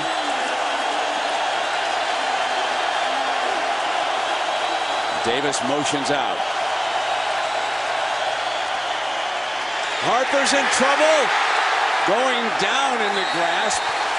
Was able to get it off underhand. They rule it an incompletion. Saves a sack. That pressure from Lorenzo Washington, a junior from Georgia. You know, it's 3rd and long. And Alabama known with Nick Saban to get really creative on 3rd down with their blitz package. But look what they do. They rush 4. A little swim technique. And next thing you know, Lorenzo Washington's right in the backfield within 2 seconds. Watch to the right top of your screen. Little swim technique. Whoop, right by Humphreys, right into the backfield. Zimmerman with Arenas. At midfield, you're going to let it bounce. Going to give him great field position. Going to be inside the 40-yard line. It gets down at the 39-yard line. That's only a 25-yarder, and the Tigers are in trouble again, folks. Alabama applying the pressure tonight in Atlanta. There is Brad Scott kneeling down, talking to the offensive linemen over there. Lambert, Humphreys, Austin, Grant, and Harrison. They have got to pull together, Kirk, or this is going to be a long, long night. Meanwhile, on the other side, Nick Walker, the senior tight end, is having a career night. He has 5 catches for 49 yards and a touchdown. So a 3-pack for Alabama off to the left as they open up this series. They've hit 2 field goals tonight, one a 54-yarder. They're just about close enough for that right now. John Parker Wilson on the inside handoff to Grant. Lisa, I can't imagine there are many smiles over there on the Tiger sideline. Absolutely not, Brent. When the Clemson offense was on the field just a few minutes ago, the Clemson defense was sitting down on the bench, and they just looked absolutely dejected, just stunned. Outside linebackers coach Ron West earlier in the game had been trying to pump up the defense, telling them, don't worry about it, we've got time. But when they came off the field that last time, West lit them up, saying, we got to execute, we've got to do our jobs. We are responsible for getting ourselves off of the field. Let's see how long they stay on the field now. Wilson, short toss up over the middle to Roy Upchurch. Numbers are impressive for Alabama. They've scored on every drive so far here in this half. They've done it with a variety of formations. They're mixing it up. Right now, the first half could not have gone any better for what Alabama is trying to do. In fact, even in this drive here, they have great field position. They've come out with big, strong, physical personnel, yet they're in an empty formation. Now, Terry Grant, who led the team in rushing, is in his backfield right now with Roy Upchurch to see if they can maybe swing the pass out to him. It's something he did a lot of last year. Deflected, incomplete. 4th down and 6. Their first drive stalls out on the night. But hold on. Remember, they've got one 54-yarder here already. So the leg is trotting out. Lee Tiffin will try another long one. But this one's only 52. Mere chip shot. hit his career long earlier tonight, a 54-yarder. And here he comes again. Kickers love domes. Don't you remember Morton Anderson down here years with the Falcons? This one's off to the right. He's going to curl in. No, does not. Well, maybe the Tigers can build on that. They finally stopped the tie. They've had disaster out there at that position. Now let's see, speaking of disasters, let's see if the Tigers can bounce back here. They've got 3:44 in the first half.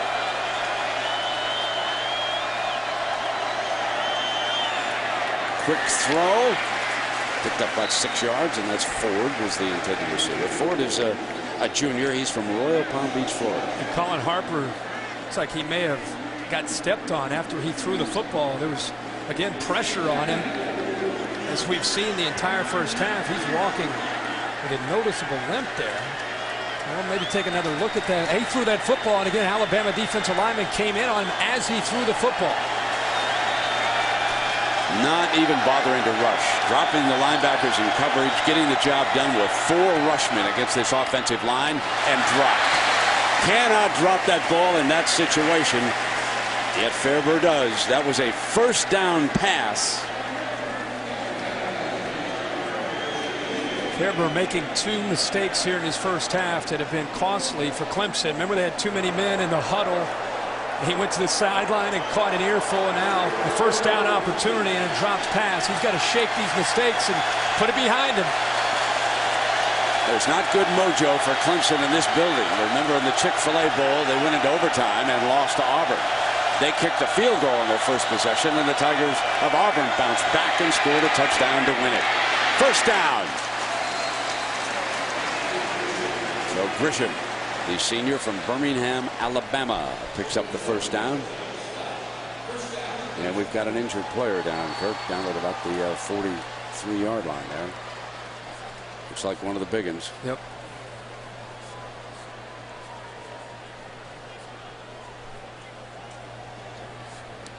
Well, some of our storylines. Florida easy. We'll see Tim Tebow next Saturday night on ESPN against Miami.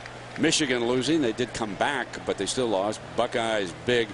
And then you've got to say that this is a horrible day for the ACC. We've got to tell it like it is right now, my friend. You and I and our whole crew watching Thursday night as NC State went out and played. That was a step back for the ACC. And we saw Virginia Tech in the ACC lose to East Carolina. And this is supposed to be the best team in the ACC. And Alabama's, on paper, 5th or 6th. Exactly. In the SEC.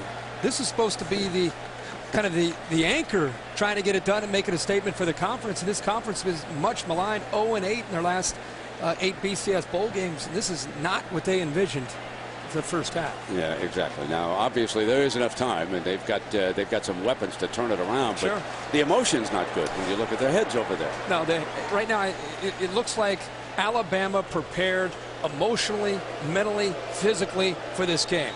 Clemson looks like, as much as they've tried to stay away from the distractions, maybe some of the outside pressure, maybe some of the hype, maybe they bought into how wonderful they are. And that's a coach like Coach Tommy Bowden, that's his worst nightmare, is being patted on the back all through August when you haven't done anything to really earn that. Sometimes a team will buy into that, and right now that's kind of what Clemson looks like.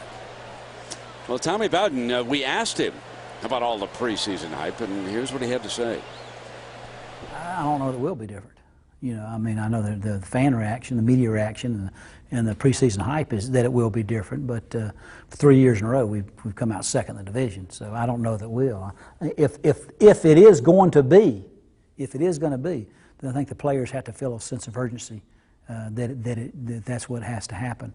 And if they feel a sense of urgency, then I think we've got the skill to do it. If they don't, then we'll end up second or further down the line. Well, Barry Humphries will head off into that sideline. But you go back over the last 3 years, and they appeared to be climbing the mountain and had tough, bad losses late. They've had their chances. They've been so close to getting into the ACC championship game, going all the way back 3 years ago when Tom O'Brien was at Boston College. A game at home they should have won. They lost here. Huge favorites against Maryland, again at home, and lost as the number 19 team in the country. And then last year, a drop pass that would have won this game against Boston College by Aaron Kelly, who would have gotten them to Jacksonville in the ACC title the last 3 years. Opportunities, and they've missed them. Time here in the first half. And they completed across midfield. Speaking of Aaron Kelly, gained over 1,000 yards coming back from Marietta, Georgia. And that's his first reception of the night. Now, as bad as this is, Brent, you just touched on it, and you and I are thinking alike, and I'm sure Tommy Bowden's thinking about this. Still 2 minutes to go. Exactly. This drive is pivotal. Pivotal that they get a chance to get some points. They get the ball back to start the second half, so they have to do something here with this drive. Got a second down and 5. There's that screen pass that Saban was concerned about. Goes back to Kelly for another first down, and they're on the move now. A little pushing and shoving going down there after the whistle. You know, Aaron Kelly's an interesting guy because he's 6'5", about 190 pounds, and usually when you see a tall receiver, they're more of a straight line down the field, throw it up in the air, and let him go up and make a catch. With Aaron Kelly, he's got a little bit of action after he makes a catch. He's got some explosive abilities. A score here in the last 2 minutes would be huge for Clemson. 4 wideouts. Harper's got time. Middle too high. Incomplete. Crowd wanted interference. Colin Harper is not only a qualified quarterback, he knows what he's doing, and another Clemson Tiger down. But Brent, here, this is a great look at him being late. He's going to fake the screen, throw it now a little bit sooner, and he would have had a chance to slide that in there to his intended receiver. But because he was late with the throw over the middle, it made it much easier for Woodall to come in and come after Jacoby Ford. And Jacoby down after that hit by Woodall. So the Tigers are not only losing on the scoreboard, they're getting knocked around pretty good here by Alabama. That's a dejected Tiger right there. Coming up now on the Bud Light halftime report, John, Craig, and Doug will have highlights from the nation's top teams, including Georgia, Ohio State, USC, Oklahoma, plus Florida's Tim Tebow, the returning Heisman Trophy winner. And Matt Weiner, what's up, my friend? Brent, let's get a check of your primetime pulse right now on ESPN. Illinois has taken the lead on Missouri thanks to a Derek Williams interception return for a touchdown. It is 13-10 Illini there. Mississippi State, Sylvester Croom's season debut on the road at Louisiana Tech. The Bulldogs trail 19-14. Yeah, some interesting things still unfolding here. And Jacoby bending up. Brent, I know that Clemson's down 20-3, so their game plan has had to change. But think about this. We came into this game in our production meetings talking about, just a discussion with tandem of running backs in the nation. We came up with a few here and there, but we decided coming into the year, James Davis and C.J. Spiller are probably the best tandem as two backs in the nation. There's talented backfields like USC and others, but as a tandem, C.J. Spiller and James Davis. You know how many yards they have in this first half combined? Not rushing? Many. 7 yards rushing for the best tandem in the United States of America.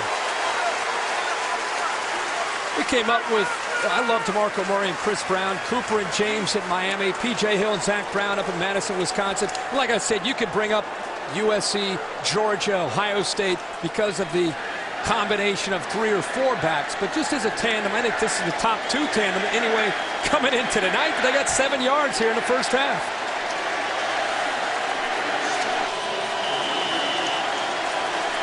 Second down and 10, 1:48 to go. The ball resting on the Alabama 39-yard line. Harper back in that pocket, collapsing again.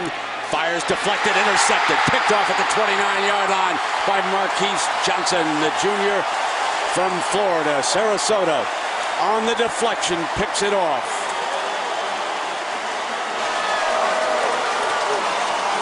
That's a nice interception here, Brent, but I want you to watch this young man right here, this sophomore, Rolando McClain, and watch his eyes and instinct for the football. Reading the quarterback's eyes, gets a hand on it, deflecting the ball, tight window for the quarterback to throw, but boy, what a play by the sophomore. 6'4", 250 pounds, reads Harper's eyes, gets a hand on it, making it very easy for Johnson to come up with a pick. Kevin Steele telling us today that he is a very intelligent linebacker, and Kirk, you showed that with that replay right there. Now it's 1st down and 10, and Nick will try to eat up the clock here. Upchurch is in the backfield, off behind the right side to the 41. The idea now is to keep the clock running, take this 23 lead on in intermission. May making the stop. We get a word from the West Coast that Cal leads the Spartans. California 17, Michigan State 7. They're in the second quarter in that game out west. And how about Western Illinois leading Arkansas in the 4th quarter? Wow. 24-21. Bobby Petrino, tough start there. Looking for a McFadden to reappear. A little over a minute left, and Walker steps out with his 6th catch of the night. Nick Walker. His 6th catch, and John Parker Wilson, 11 of 14. Alabama fans have to be watching this game right now saying, is that the same number 14 that we've been watching the last 2 years? As I said, playing quarterback is about the fundamentals, having good footwork, being in rhythm, being comfortable. And right now, these first 2 quarters, he looks more comfortable in this half than I've seen him in his last 2 years. As a starter, he is only 13 and 13 through the years. But here tonight, just drops it off underneath, and Upchurch does the rest. Boy, McElwain and John Parker Wilson have done a job together. And the young man, you can see, has just stepped up and is mature, looking over at the sideline, has the signals over there on this 2nd down, runs away, got a chance to get a 1st down and more. He'll stop the clock, steps out of bounds as he crosses the 35-yard line with another 32 seconds, and they're getting down in Lee Tiffin territory after that 15-yard run. Brent, you'll love this. I know it's a small thing, but I love to point this out when it happens. Watch the running back, Roy Upchurch, take on a block. Boom! Took backer and took him to the other side of the field. Keep in mind that that's their most athletic linebacker, McDaniel, the Clemson has. He just drilled him, opening up a great scene for John Parker Wilson to step up in. Alabama still with 2 timeouts remaining, and they drop it off. A 1st down, Upchurch again, the junior from Tallahassee. Remember, they've got 2 timeouts now. Saban was down to use one of them.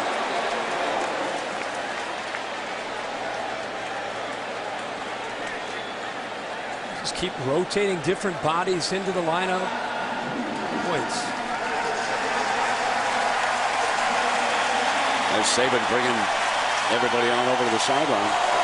Brent, I know it's early. This game could change in the 2nd half, but what you and I think the rest of the college football fans are watching, instead of saying, oh boy, there's Clemson being Clemson, what I'm saying is,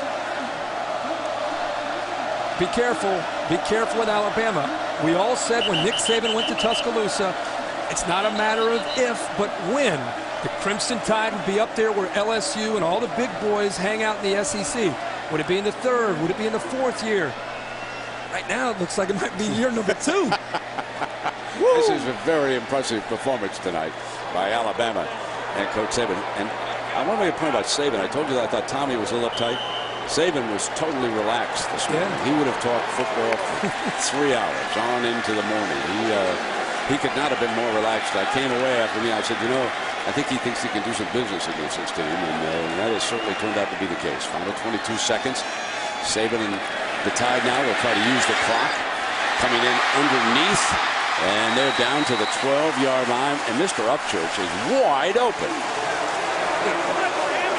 if you look at what you're witnessing right now, John Parker Wilson looks like a different guy. He's dumping to the backs. He's throwing it to the tight ends. No longer worrying about downfield completions. It's just a small throws. Can take a couple of shots at the end zone here. And out of bounds goes Walker. His career high tonight, 7 receptions. There is a penalty flag, however, on the far side, the far 8-yard line. In this offense, I have a feeling whoever's calling his games might be talking a lot about a career high of receptions.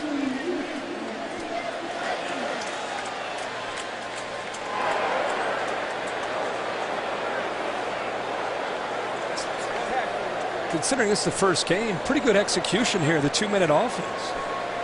Yeah, this penalty is going to hurt Bama. Ineligible receiver downfield. Number 1 on Alabama. The player was covered up. 5-yard penalty. So that's a freshman learning mistake. That is Scott, a very ballyhooed athlete who was covered up and was ineligible when he went downfield. So they'll coach him up on that. The final 7 seconds here. You've got you can take a crack at it, and saw Nick Saban talking to John Parker Wilson with 7 seconds, probably telling him, listen, do not take the sack, get back, make the throw, and then he told the official, I'm right here yelling timeout. 7 seconds, not a lot of time to work with. Take one crack at that end zone and then kick the field goal or stop it out of bounds. He did that right there, and that's incomplete. He was already out. So on the incompletion, here comes Lee Tiffin. 2 field goals tonight, 54 and 21 yards. And he'll try to put him up by 20 points at the intermission. Well, if Clemson's got a blocked field goal in their playbook, they might want to pull it out. Dial up. Did you see that Frank Beamer had that punt block? Yeah. How about Skip Holtz, huh? Yeah. Wow, what a great upset for East Carolina. And there is the 3rd field goal of the evening. This one a 34-yarder for Lee Tiffin. All Alabama. The Tide rolling here. And let's go down to Aaron Andrews with Nick Saban. Coach, you preach finish to your team. How do you relate that to them in the locker room after dominating this first half? Well, there's no score. I mean, we got to come out and play like there's no score in the game and finish. We had some games like this last year. This is a talented team. They can make a lot of plays. We got to keep the ball on offense like we did in this half. Play on the line of scrimmage. Turnovers are important, and we got 2 big ones. So we just got to keep playing. Thanks. Lisa, over to you. Thanks, Aaron. Coach, Alabama scored just about every time they had the ball. What's giving your defense so many problems? We're getting out hit. I mean, they're tougher than we are right now. We're not very physical. We're going to go and talk about being a little bit tougher. Can't tackle a little bit tougher. They're playing a little harder than we are. All right, thanks, Coach. All right, Lisa. So we'll find out if the Tigers come back in the second half or the Tide will continue to roll. The halftime report with John Saunders, Craig James, and Doug Flutie after this. ESPN Kickoff Week, presented by Gillette.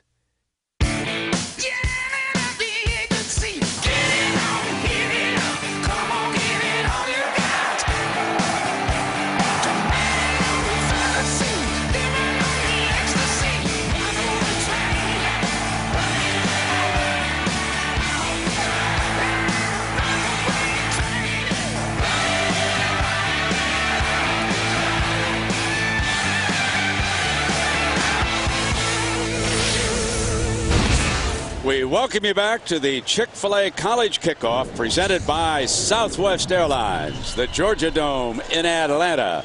A sellout crowd on hand. One side very unhappy as the Clemson Tigers trail the Alabama Crimson Tide by 20. It is 23-3 as we get ready to start the second half. Nick Walker had a career game in the first half as a tight end.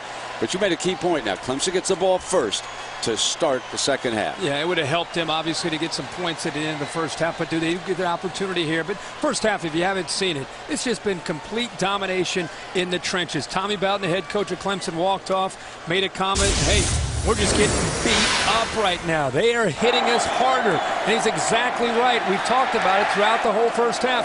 up front in the trenches on both sides of the ball, especially with Alabama's offensive line. There's been surge after surge. They're pushing people back.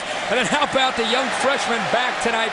Mark Ingram running physical. It's just a different attitude from Alabama. Old school wearing Clemson down. And so far, we've not seen thunder and lightning, and we haven't seen all this skill that we've been hearing about from Clemson. That was our Southwest Airlines playbook as you saw the domination of the Crimson Tide.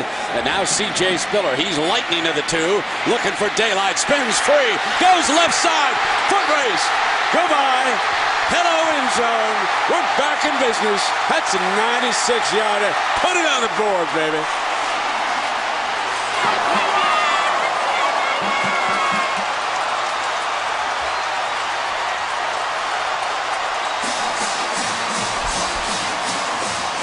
There might be some heat lightning in the area right now, because finally we see it.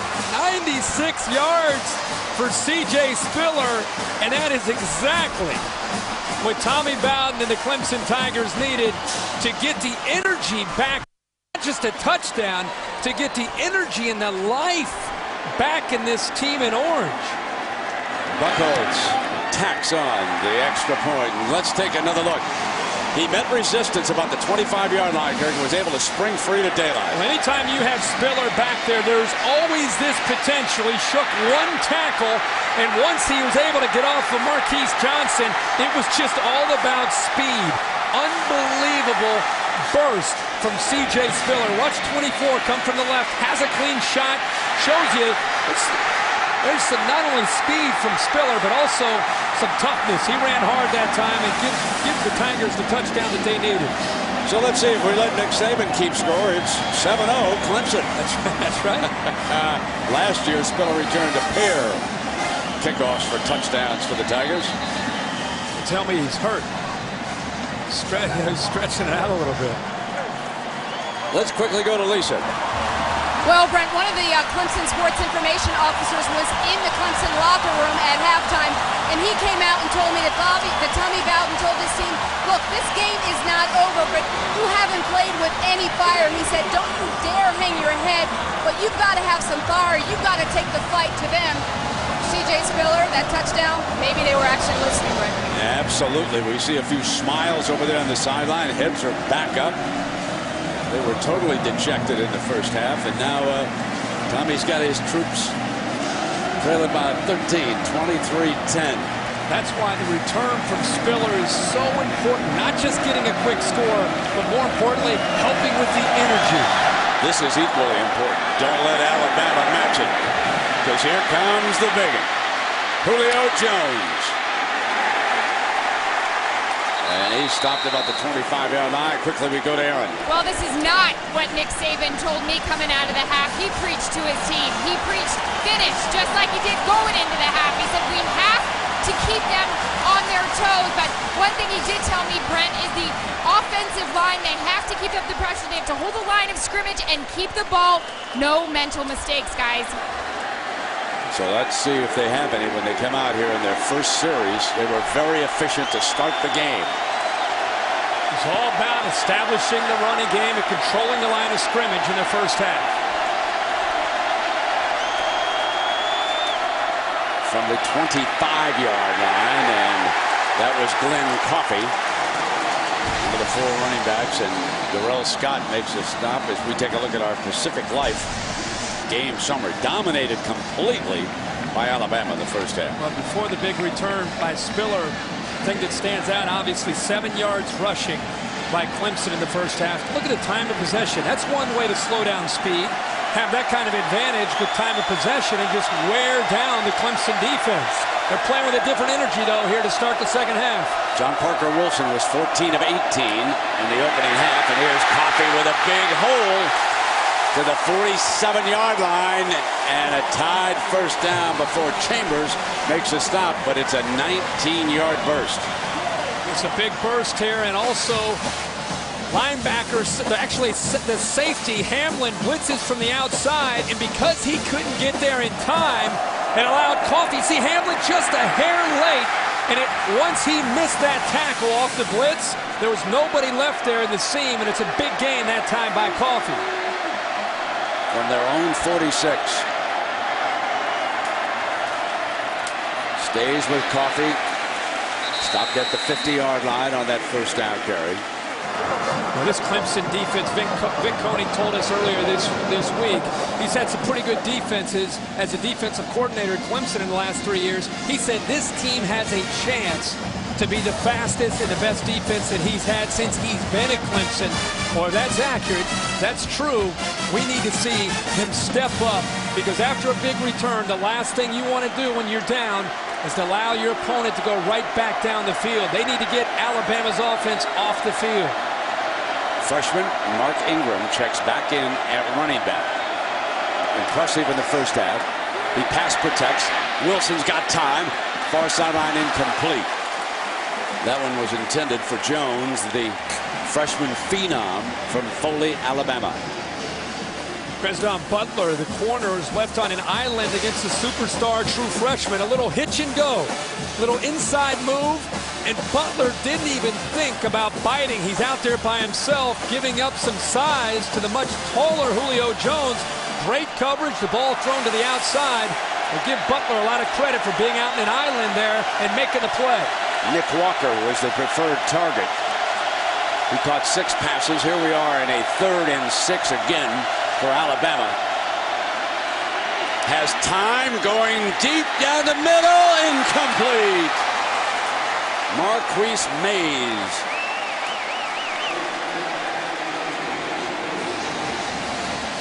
Well, Clemson was able to get pressure on John Parker Wilson. They came with 4, a little twist to the middle. Bowers, the true freshman, gets in there, and boy, Mays gets behind coverage. If John Parker would have put just a little bit more air on that football, he might have had Mays run under it for a big touchdown there on 3rd down. First punt of the evening for Alabama. P.J. Fitzgerald saw a burst on the kickoff for a touchdown. Stop Alabama, and guess who's back deep? C.J. Spiller. Runs up, got it at the 16-yard line, dances for daylight, shakes a tackle, but they bring him down at the 26. Woo. Every time he touches it, you hold your breath. Isn't that the truth now? Can the Tigers continue to roar? You're watching Saturday Night Football on ABC. On Friday at night, Saturday morning, and they're here in force. James Davis, number 1. He's Thunder. He checks in behind Harper. 23-10.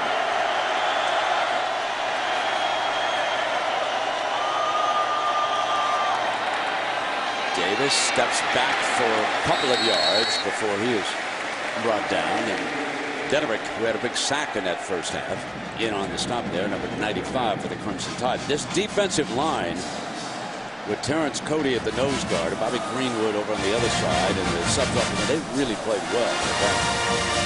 They've applied pressure on Harper. They've held steady, defending the run, obviously, where Clemson only has 9 yards rushing. There's a nose man down there with Cody now, huh? Look at him. Head up with Austin. Got time, but he threw behind. He expected the receiver to cut an out on it, and he did not. So miscommunication, and we check with Matt Ryan. Hi, Fred. Here's our nominee for the AT&T ESPN All-America Player of the Week. BYU's good, 16th ranked in the country, and quarterback Max Hall had a day. 485 yards passing, 3 total touchdowns in the 16th ranked Cougars' easy season-opening win. Text VOTE to 51234 on your AT&T wireless telephone to cast your vote.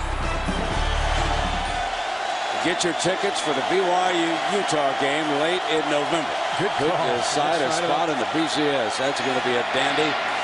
They drop it off Grisham underneath. And Javier Arenas, a junior from Tampa, Florida, makes the stop. For what this Alabama defense, well prepared, playing with confidence, rotating a number of different looks, confusing Clemson, keeping them so they cannot get into any kind of flow at all offensively. Nick Saban and his defensive staff, as you would expect, doing a heck of a job tonight. We saw Arenas trot onto the field. Dawson Zimmerman handling the punting tonight. He gets a little more hang time.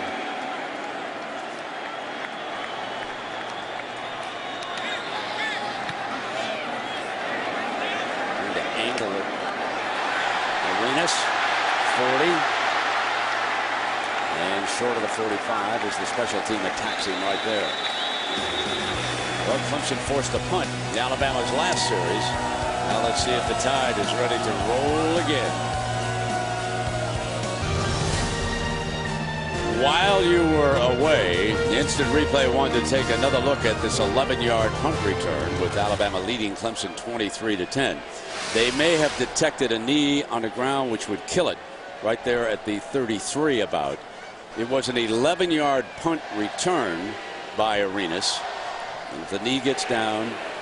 After review, it has been determined that the punt receiver put his knee down on the 33-yard line. That is where the ball will be placed. First down. Please reset the game clock to 11 minutes.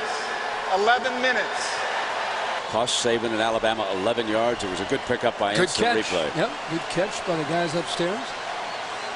You know, Clemson gets the big return, but one of the things that I've seen is Alabama, by controlling the line of scrimmage, we'll see if they're able to do that on this drive, but boy, oh boy, they not only controlled the clock, but the amount of plays that they've already had. Well, certainly near the end of the game, we'll select a Chick-fil-A player of the game from each team. Chick-fil-A will make a $1,000 contribution to each university's general scholarship fund. John Parker Wilson and the Tide caught back out. That shotgun lurking. That's Glenn Coffey coming into the backfield, left side of the quarterback. Set a screen themselves. That's young Scott.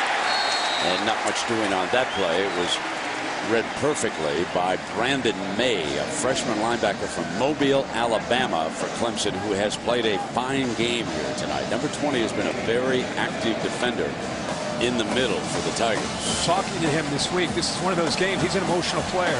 Being from Mobile, Alabama, playing against the Crimson Tide, they didn't recruit him. Big chip on his shoulder coming into this football game to take on Alabama.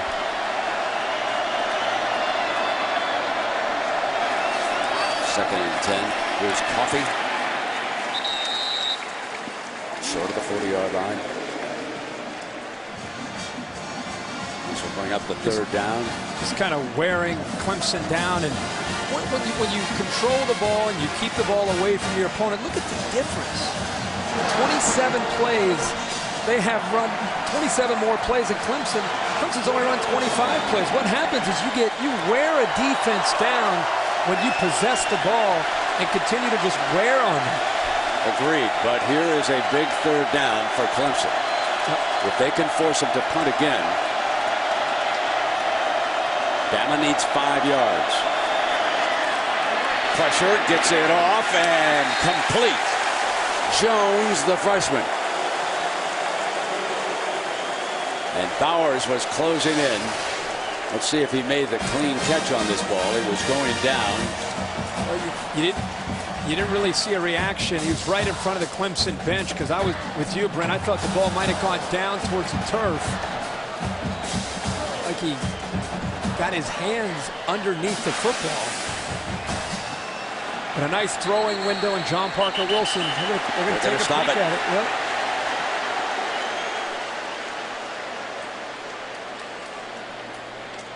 I didn't find the replays to be definitive. Remember, the call on the field was complete.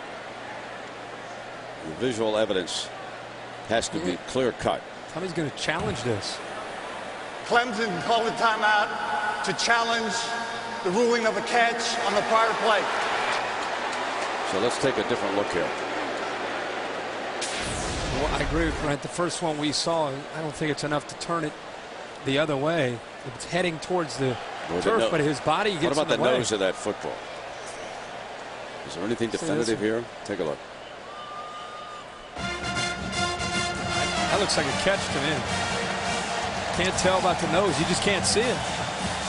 I thought it was close, but This instant replay official upstairs How'd you like to has be been that pretty guy? alert tonight. It's a tough call. And again, it was called complete on the field. And usually when it's a gray area, obviously it stays with the call on the field. Now he could lose a challenge here and a timeout if he's not successful in overturning this.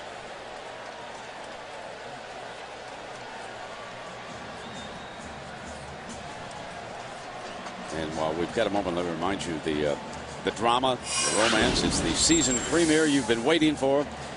Grey's Anatomy returns with a 2-hour television event Thursday. Finally. September 25th at 9, 8 Central on ABC.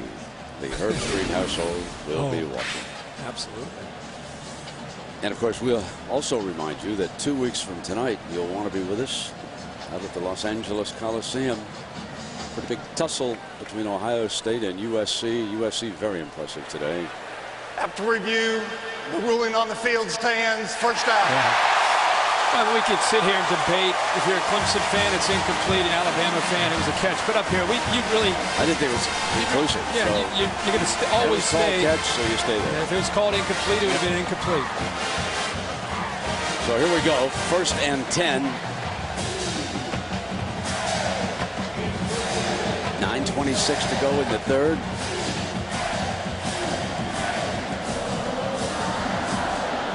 We've got a little administrative stoppage here. The referee and the umpire make a little note on the instant replay there.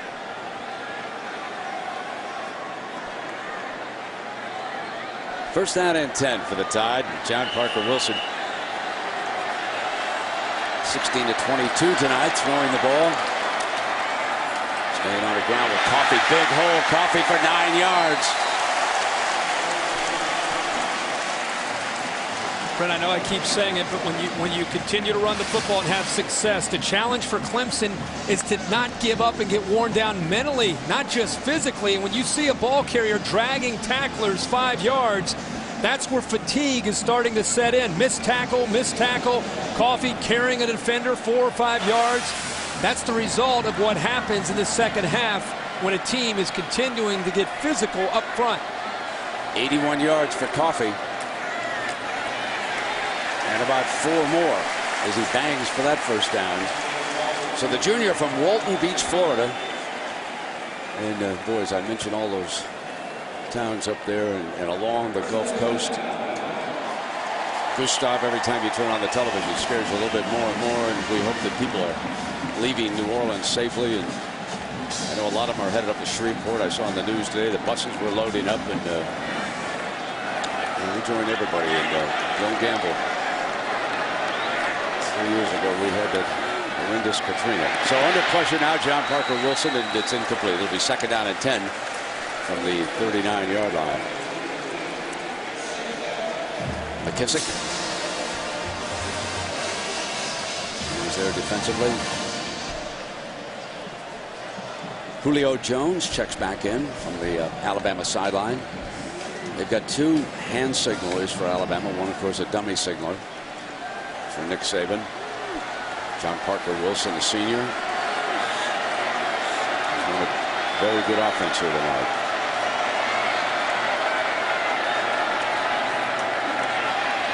Coffee pounding away and headed for a 100-yard gain.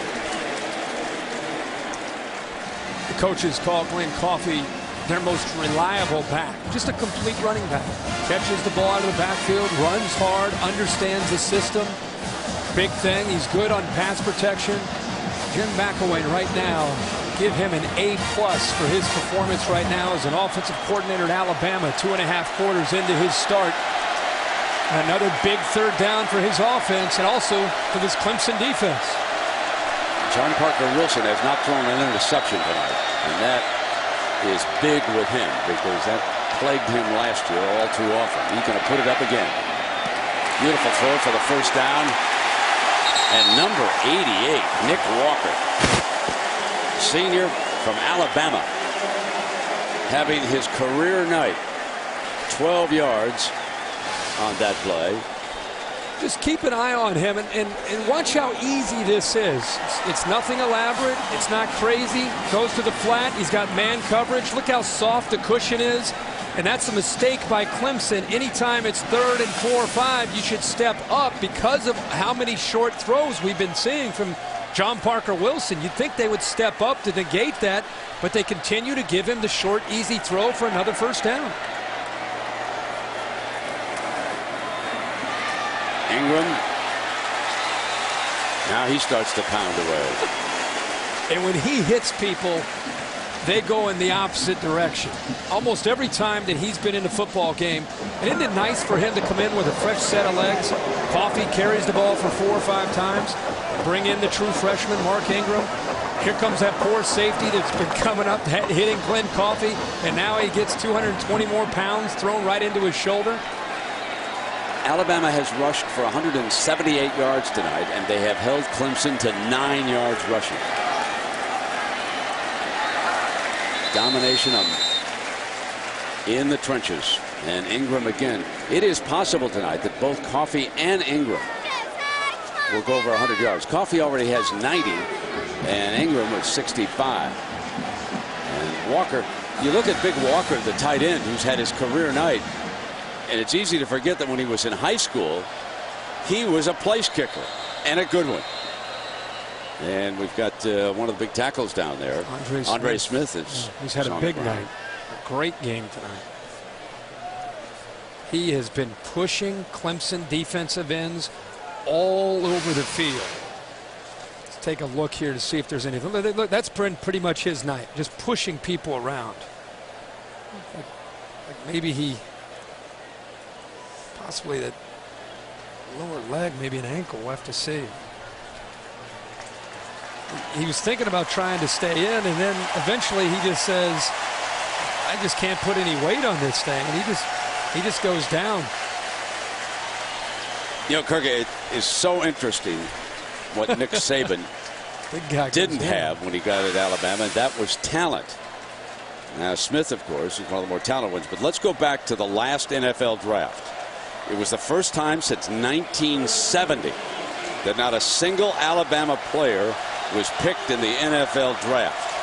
That is about to change in the next few years with this school. They have 9 scholarship seniors on this year's team.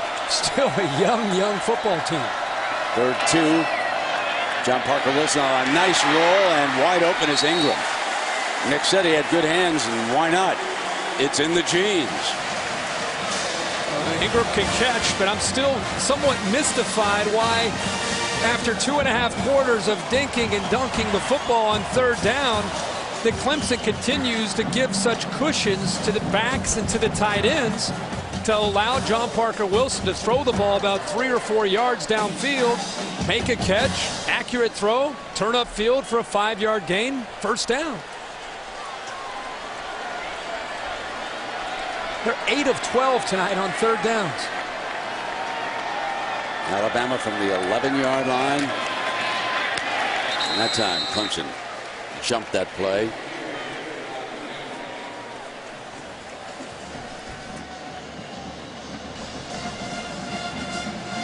That's the first time we've seen DeAndre McDaniel as an outside linebacker shoot right past the Alabama offensive line with big Andre Smith out of the game. He probably thought, boy, this is the first time I've had a little bit of room to be able to get through here and penetrate. First time we've seen an Alabama ball carrier not pick up any yards.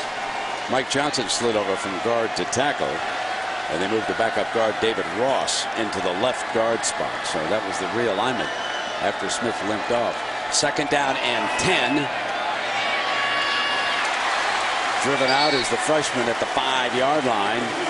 Butler making the stop on Julio. He's going to be a good one. Sure is. I think you said it at the top of the game. Reminded you down below a little bit of Randy Moss with that long stride, size, ability to pull away from people. Let the game come to him here tonight as a freshman. 3 catches, 24 yards. And Brent, one thing we're going to see this year is he's going to get opportunities in one-on-one coverage because Alabama is a physical team running the football. Teams are going to have to load up the box to take away that running game. He'll be alone quite a bit on the outside. Here's your 3rd and 3, and Wilson's going to throw for the end zone. Touchdown! Here's the youngster's first touchdown with the Crimson Tide. Julio Jones, his first of many, I would say.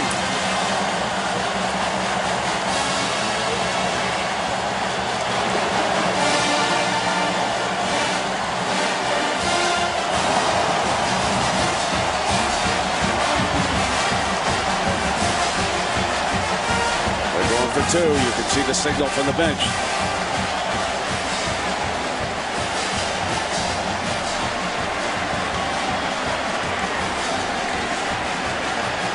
Going to empty the backfield, it looks like. Now they're going to bring Ingram back. Ingram is behind John Parker Wilson. He'll try to run a toss play. Is there room? He's got it. 2 freshmen.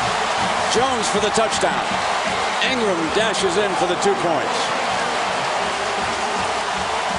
Alabama 31, Clemson 10. The SEC all over the ACC in Atlanta here tonight.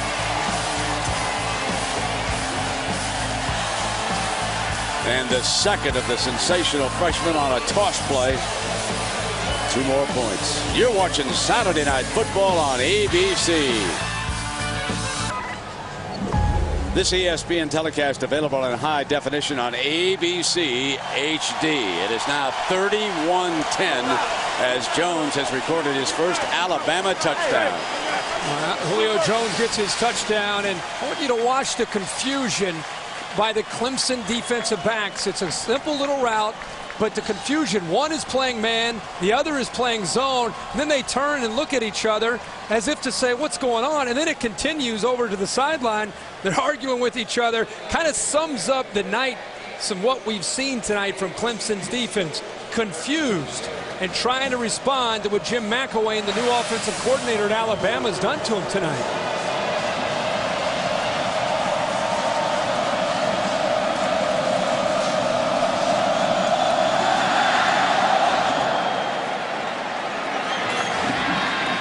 Fielded at the 5-yard line. Aaron Kelly checked back in as a return man here. Well, here's your impact freshman. You can see what Jones has done and scored a touchdown. Meanwhile, Ingram has rushed for 65 yards, averaging over 4 yards a carry. Because of a couple of long injury timeouts in the first half, we still have 4 minutes to go here in the 3rd quarter. They're at the end of 3 in Berkeley. And Cal leads Michigan State by 10, 24-14. So Jeff Tedford made a quarterback change this year. Number 8 of the kicking team, 5-yard penalty, re-kick. They want to give that return team still another shot here.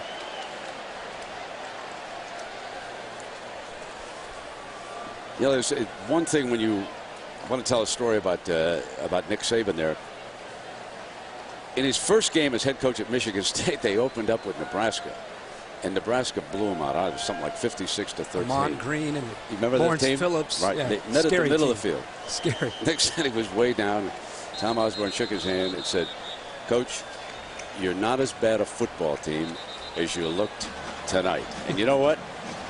Nick Saban said it kind of picked his spirits up, and they went from there, and they had a pretty good season up in East Lansing. Then, of course, you know the story about Nick. Down to LSU, won a national championship.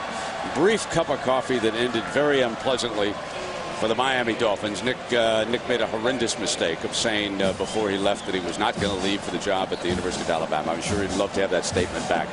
But he does belong in college football. He seems to enjoy it more than he did down with the Dolphins.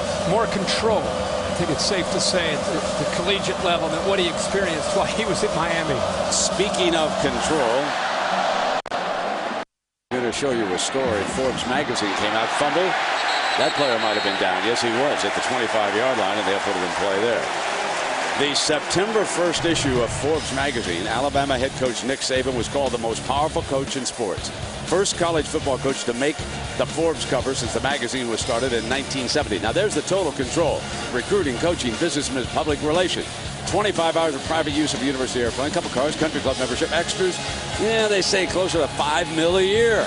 But Alabama's football program had $54 million in revenue this last year and a profit of $32 million. And I know it's easy to say that the professor's average salary is only $115. It's ridiculous, but business is business, and they generate a whole lot with that football team over at Alabama.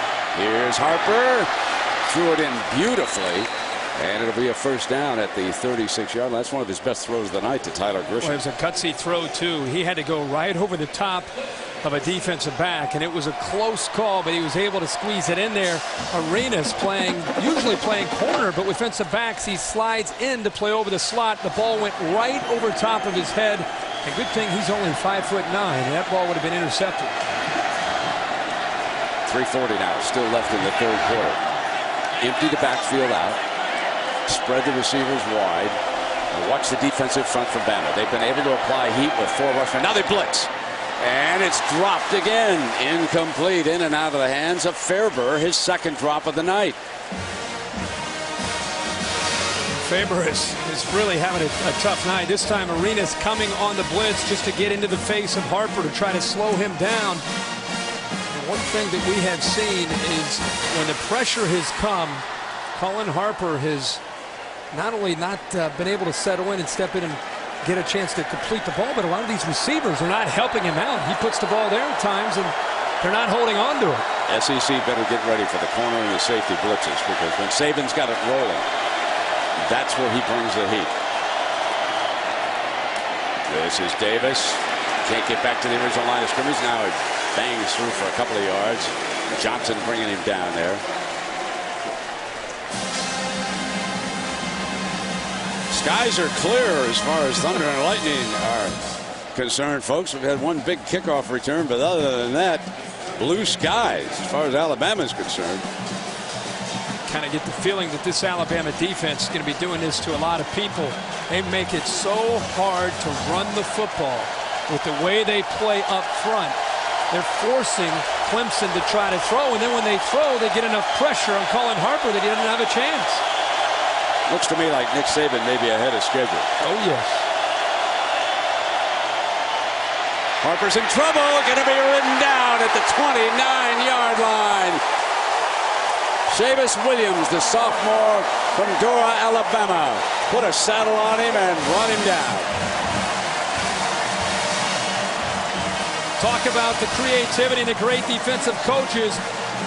Williams is a linebacker, but when you get him to 3rd and long, like a lot of the great defenses around the country, they put him down in a 3-point stance and take advantage of his athletic ability and speed to get around the tackle and to chase down a quarterback just like he did there on Colin Harper. Zimmerman again. And Arenas back. Boom, high punch, fair catch at the 22-yard line. And let's check in with Aaron. Well, Brent, it may be the only negative thing in the night so far for Alabama. Junior Andre Smith is done for the game. It seems to be a right knee injury. Trainers have been talking to him on and off. He's been giving his teammates the thumbs up, so we can't think it's that bad so far. But remember, Nick Saban saying to us today, depth is definitely an issue. He told us, Brent, we can't afford to have anyone hurt. Yeah, exactly. And up 31-10. He's up on his wheels right now, so you don't think it's too serious down there as you're watching. But 31-10, you can give the big fella some time off. Yeah, and they can't afford to lose him. But you know what? I'm starting to question that song and dance about we don't have any depth, at least on defense. They just, every time you turn around, a different guy in a different jersey sacking a quarterback or coming up with a big play. Ingram, the freshman.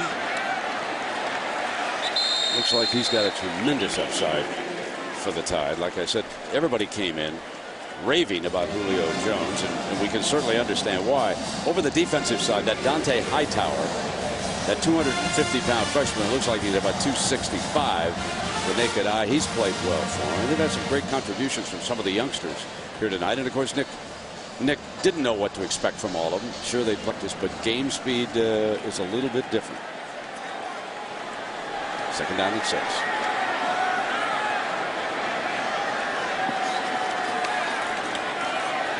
John Parker Wilson buying some time, and he'll toss this one away incomplete. And Chick-fil-A has been supporting college students with financial assistance for over 30 years to the tune of more than $25 million.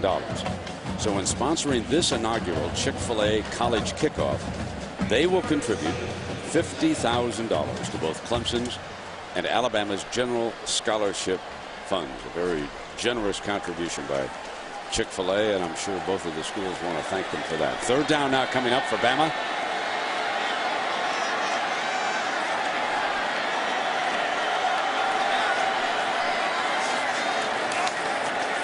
Bowers, the freshman, is eaten up by the tackle. England gets back to the original line of scrimmage and maybe half a yard on that game. The one thing now that is important for coaches, players, and fans of Clemson, not to give up on the season because of what's unfolding here in Atlanta. And that's the point I want to make. This is still what appears to be one loss, and they can still come back in the fourth quarter. But their big goal is to win the ACC championship, and that, of course, is still very much on the line for them. They've got everything ahead. They go back up to Death Valley. They got a very comfortable schedule when you look at it. We'll show that to you as the evening progresses. They can come back. They have to shake this off, and that's what's important about one game. And that all makes sense and sounds great, but I don't like what I've seen from Clemson beyond X's and O's. I don't like the energy. I don't like the shots that we've had on the sidelines. I don't like the way they're looking at each other. I don't like the way they're talking to each other. This is one of those games you hope they can learn from and move on, but it's beyond just, hey, we got beat by an Alabama team that's ahead of schedule, and maybe Alabama's a top 10 team. Who knows? Tommy Bowden's going to have to circle the wagons and start smacking some people around verbally, letting them know this is not going to be tolerated. Well, it feels much better when you see the Citadel, North Carolina State, and South Carolina State all coming to Death Valley. That's the next 3 games. That'll make you feel good. Yeah. Harper drops it off down to Davis, and he dashes down the sideline. The first and more in a foot race. There, Thunder finally loose. There is a flag, however. Hold on. It's back at the 43. Orlando McClain, the inside linebacker, says, let's bring it back. Bring it on back here. He's already all the way back to the original line of scrimmage, just sitting back there waiting on everybody. I'm guessing he got held.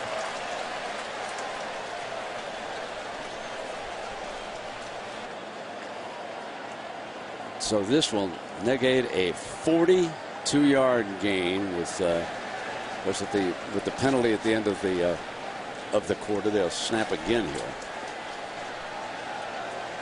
During the run, illegal block in the back, number 86. Offense, 10-yard penalty from the spot of the foul.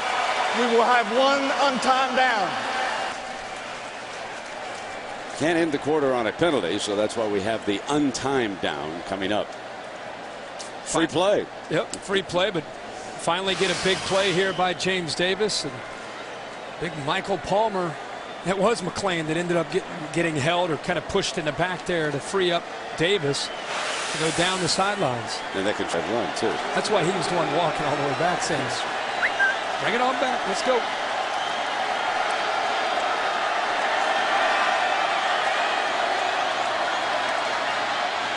Harper going to lob far sideline and almost picked off. There's a penalty again. A penalty flag comes flying. Johnson with coverage over there. The only thing I could think of is that Kareem Jackson was pushing as the ball was up in the air. He looked like he might have been pushing on Kelly,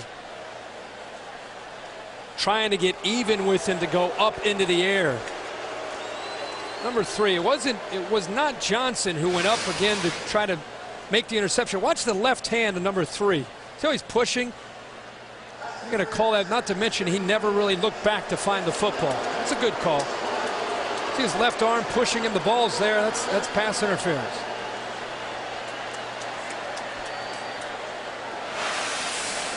Second time Johnson's come over almost the same spot on the field where ball's been up in the air and he's not been able to hold on to the football. So we're going to have another untimed down after that penalty.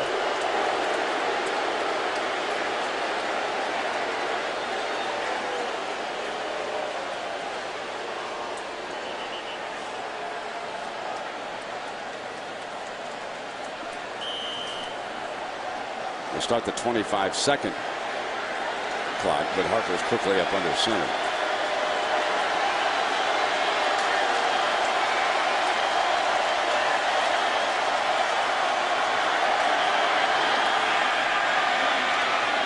High and caught as the quarter comes to an end. A first down as C.J. Spiller makes the reception. Clemson has its hands full, trailing by 3 touchdowns. And ESPN Saturday Night Football, presented by Southwest Airlines, returns after this message and a word from our ABC station. Back in Atlanta for quarter number 4. Alabama dominating Clemson. The lone right spot for the Tigers was that 96-yard kickoff return by C.J. Spiller. A reminder now, stay tuned after this game for your late local news over most of these ABC stations. And then over on ESPN, tune over to SportsCenter for post-game analysis as well as all of the scores from today and highlights. The shocker, East Carolina, coached by Skip Holtz, upsets Virginia Tech. And like Lou said on ESPN this afternoon, at least someone in this family can coach. It's a good line. Sideline. And Terrence Ash makes his first catch of the game. Number 87. Clemson down by 3 touchdowns. Needs to score quickly here. Got to get in and out of the huddle and got to continue to pick up first downs. Remember, everybody's talking about the 40-second clock or the play clock, but the game clock now has a different set of rules too, and it makes it tougher when you get down to try to come back because it'll continue to move as opposed to stopping as often as it used to. Harper dashes out from under center. They're going to make a direct snap to the running back. Harper is out wide. Last time they handed to Spiller. This time Davis keeps it. Davis dashes for daylight. So the variation of that play is he picks up the first down by the 20-yard line. I really like that as a wrinkle with their offense because if Davis is actually reading that, makes it tough. It makes it very tough on Alabama's defense because if you think about it, they haven't probably practiced and looked at a lot of that getting ready for Colin Harper. It's a nice little change of pace. Let's see if Harper and the Tigers now can strike. Game clock is running and seconds are precious when you're down 3 scores in the 4th quarter. Low snap, picks it up, wants to set the quick screen. Kelly. Ball comes out, but I think after it was down, it's marked down. It'll be second down and long. We send you down to Lisa. Well, Brent, you guys were mentioning how quiet C.J. Spiller and James Davis have both been tonight. And I asked Tommy Bowden before the 3rd quarter as he came out of the locker room at halftime, what's going on with the offense? And he said the problem is we're just one-dimensional right now. We cannot run the ball at all, and we're having just a little bit of success passing the ball. And remember, all that talk and the question mark about the new offensive line, I asked him, what does that say about the O-line? And he says, as long as we can't run the ball, it says it's not very good. Exactly. And they have not had a good night. There's a screen set again. Kelly inside the 20-yard line, but this is going to be 3rd and long coming up. Got a 3rd down now that is big for the Tigers. Don't need field goals, need touchdowns. Well, they went back to the exact same play, and it's so hard. I mean, to throw that back into the boundary, there isn't a lot of room there, and if you don't pick up the block on the receiver who's trying to make a catch in man coverage, there's nowhere to run. They basically wasted it down there on 2nd down.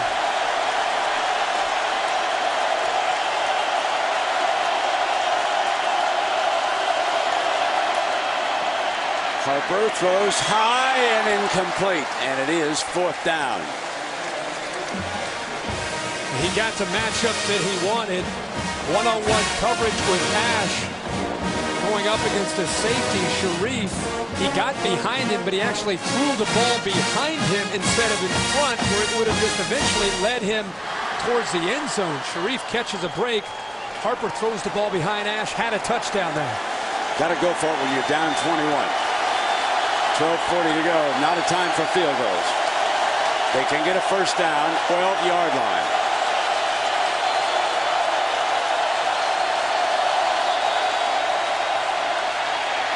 Harper dashes away, looks underneath, got him, but it is short of the first down. out of bounds. Alabama takes over on downs. He could not get further downfield. And the defensive coaches for Alabama are very happy with that performance.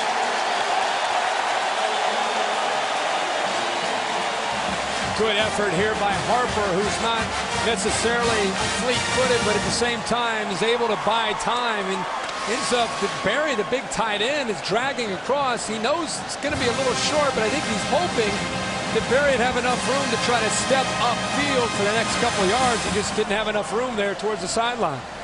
Got 9 yards, but needed 11. Bama ball when you come back. 70,097 here tonight, and they have watched domination by an underdog. Alabama 31, Clemson 10. Not a major shocker, but still an upset nevertheless. Clemson came in slightly favored in this game, and they have demonstrated they got a lot of work ahead of them, especially with the offensive and defensive lines. And now we see Upchurch spinning, and we take a look at the Pacific Life game summary, and a lot of things that Nick Saban wanted to do, he accomplished there, Kirk. Well, he's been able to establish things up front with this new-looking offensive approach from Jim McElwain, running the football, setting up the play-action pass down by the goal line. It looked like Spiller with the big kickoff return might get Clemson going in the second half, but it's been more of Alabama running the football. Who would have thought 185-8 against Thunder and Lightning, but it's been that kind of night for the Crimson Tide. Instead, it's been Ingram with your coffee, and the freshman from Flint, Michigan, back in there now, and takes a little pitch and breaks free. Ingram across the 40-yard line. Oh my, what Michigan and Michigan State missed here. 28 yards for the youngster.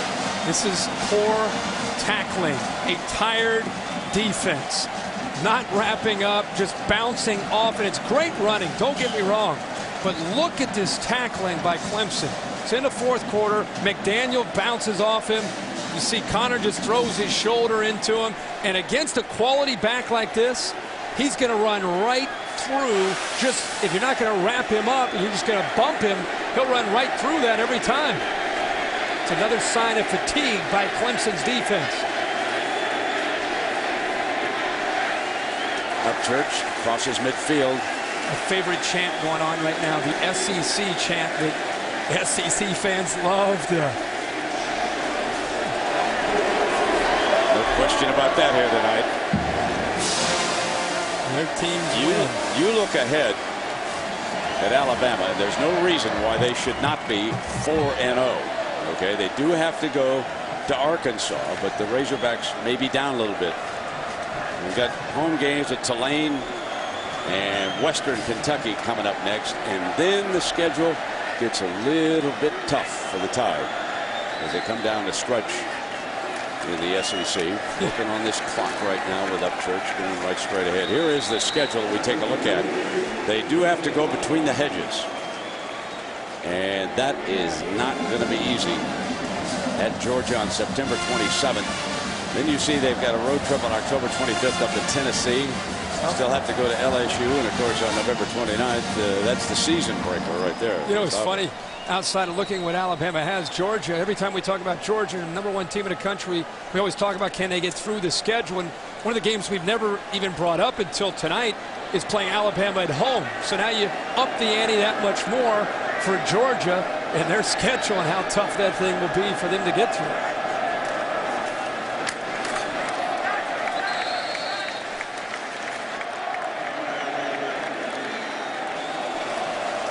.44 to go.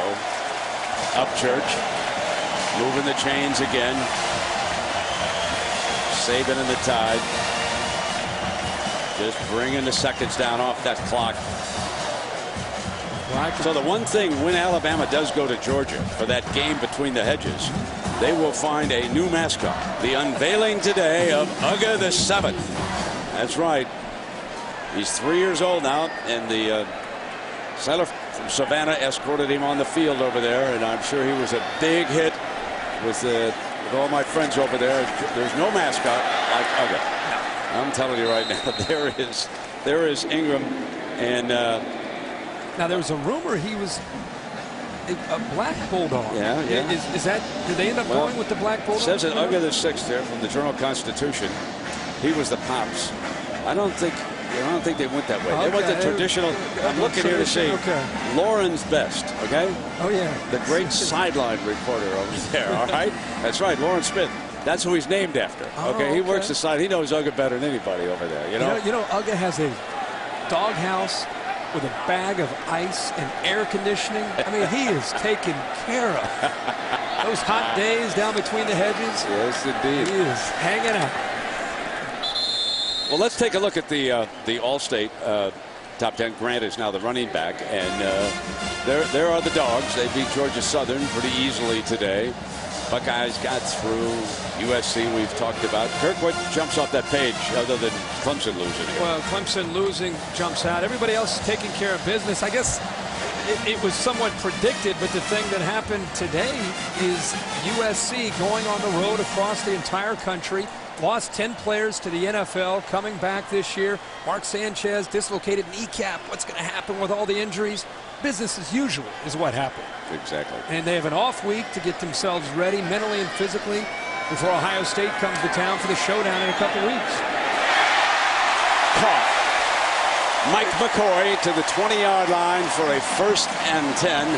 24 more yards. John Parker Wilson has grown up right before our eyes. Having a ball game tonight. And he's, like I said, he's always had the ability physically. Now I think look at him step into that throw and put it right on the money. Oh, it was juggled and he they held on. McCoy holds on. But it's so exciting for Alabama to see their quarterback play with confidence. He's in total command tonight of this new system. Imagine having 3 offensive coordinators in 3 years as a starter at Alabama. Right now, he should be very excited about the future this year. Got the Beatles look going, huh? That hairdo coming back. There's Upchurch. It's the shag. It's that SEC haircut. Well, the SEC is clearly #1 until proven otherwise. But I would like to nominate the Big 12 as a very strong #2. Now, the last time I saw the score, Missouri was still ahead of Illinois in St. Louis. That game, they put a 45 on them. Chase Daniel told me earlier this week, he said, our defense is really going to surprise some people with how good we can play on that side. Here comes a bulletin. You got an upset for me? Yo, Brent, Arkansas State 18, Texas A&M 14. Don't give that score to French. What quarter? He'll smile. Final. That's a final. Arkansas State over Texas A&M. Sunbelt flexing the muscles. Well, let's check that. Maybe it is the Pac-10 that's not. Oh, mercy. Haven't been a ton of upsets today. No, but that one's one. That's a big one. Virginia Tech losing. East Carolina and Pitt losing to Bowling Green. I got to tell you something. Skip Holtz is going to be offered a big-time job. I thought it might happen this year. It's definitely going to happen next year. He's getting it done now. He sure is. He lost his big-time running back. Didn't matter. Chris Johnson out there. Chris, one of the fastest guys on the field. The reason I remember his last 2 games, he's beaten Boise State and Hawaii, and now he upsets Virginia Tech and Blacksburg. Yep. That's pretty impressive. Charlotte today. Yep, well, he did. Great coach, great demeanor. His kind of infectious, upbeat attitude that rubs off on his team. Here's Grant bringing it on down, and looks like Alabama's going to walk in for another score here on. Just another 11-play drive here for the Crimson Tide. They now have run 78 plays, and Clemson has run 37 plays. Back to the drawing board for Clemson. Like I say, a little bit of home cooking. We'll get that great fan base going up there. They're going to be very unhappy. This one's going to hurt for a few days. They expected to be one of the challengers, and now they've just got to survive and get this offensive line back together and make another move in the ACC.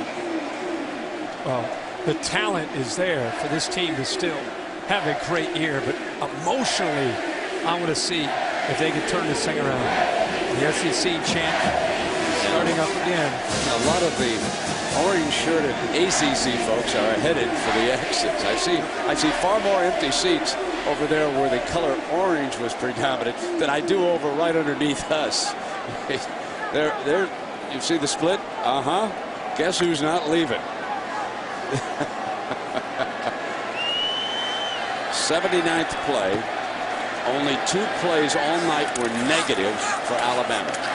Only 2 negative plays all night long. Well, it was interesting, Nick Saban and the Crimson Tide went into that horrendous 4-game losing streak late. LSU came back on them. It was a tight, close game. Then in the 4th quarter, LSU took over, won the game. They then lost 4 in a row. The nightmare was Louisiana Monroe. They then couldn't get by Auburn, but they did go to the bowl game and beat Colorado. Then Nick and his staff rounded up one of the best recruiting classes in the nation. I know they're called #1 by some of the services, but you probably really can't measure a full class until 2-3 years down the road. But it's impressive, let me tell you. 26-yard field goal attempt. Remember, it was Tiffin who started this with a 54-yarder, and he adds another one. Offense, defense, and special team. Total domination.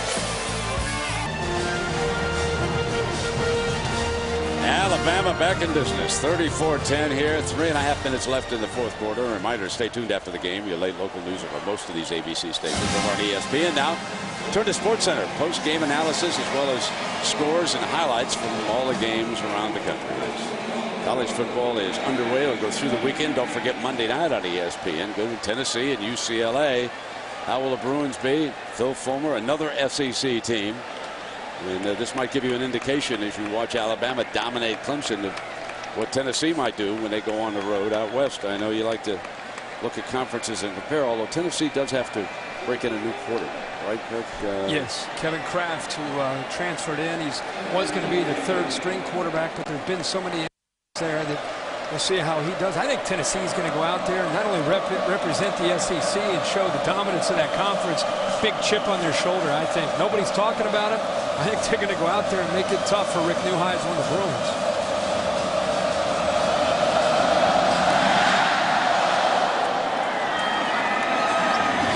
From the 11-yard line, Spiller, who has returned one, is lit up at the 25. Yes, indeed. We'll take a break. Eric Anders lit up Spiller. We are back where Clemson losing 34-10 and 149 total yards. Kirk? One of the things I love to look for is leadership and intangibles. There's a senior center on the left, Caldwell, taking his time to go to the other side of the field, the pole side. Dante Hightower, a true freshman who just played his first collegiate game, to say welcome to the college game, give him a hug. Those are things, that's the magic that you hope eventually evolves, and tonight it's evolving for Alabama. Exactly. Harper picks it up off the ground, snaps it off complete to Grisham. Well, I guess you can start to wonder if the SEC can be the first conference to claim 3 straight BCS titles. Remember, it was Florida and then LSU and now several contenders. When you look around the SEC, one of the things that jumps off the page is that list of coaches. We've talked long about Nick Saban, but there are 5 current SEC coaches who have won national championships. Saban, they're going to set the screen, try to get Spiller loose for the first down. Les Miles, Urban Meyer, Steve Spurrier, and it seems like a long time ago, but Philip Fulmer won one with Tennessee. First BCS championship game out in the desert, beat Florida State. So not only do they have talent, great fans, but they have got an abundance of outstanding coaches. Well, the SEC is always, every year, the premier conference in college football, but I don't think we've ever seen the depth and the direction of the dominance of the conference as we're seeing it right now.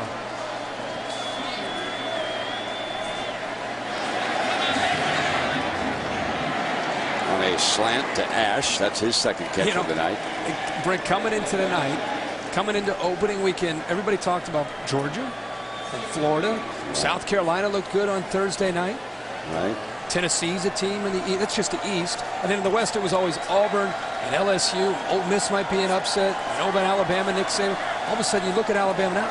I mean, you're talking about 7 or 8 teams that are top 20, top 15 caliber teams. Well, Clemson will be toppling from the top 10, obviously, with this performance as Harper manages to get back up and throws it incomplete. Auburn is right behind Clemson in the AP poll for the top 10, so they'll figure to move up. Texas Tech knocking on the door.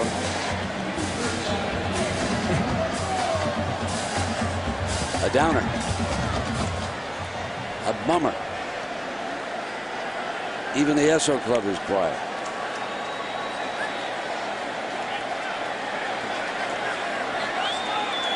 Not the way it was supposed to work out. But for Alabama, happy days are here again, huh? At least for this one night.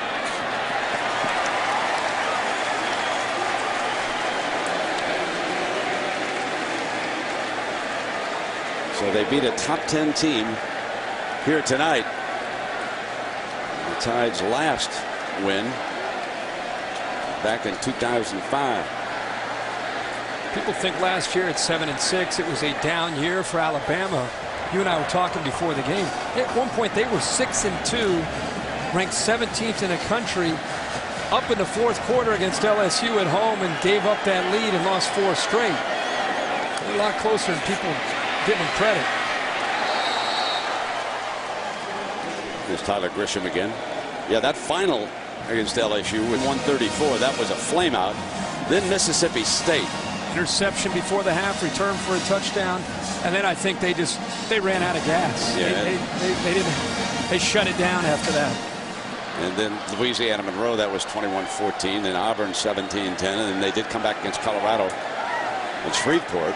30-24 was the final. Then the great recruiting class, and they come back here and make a statement tonight against the cream of the ACC. And again, it's incomplete, intended for Ash.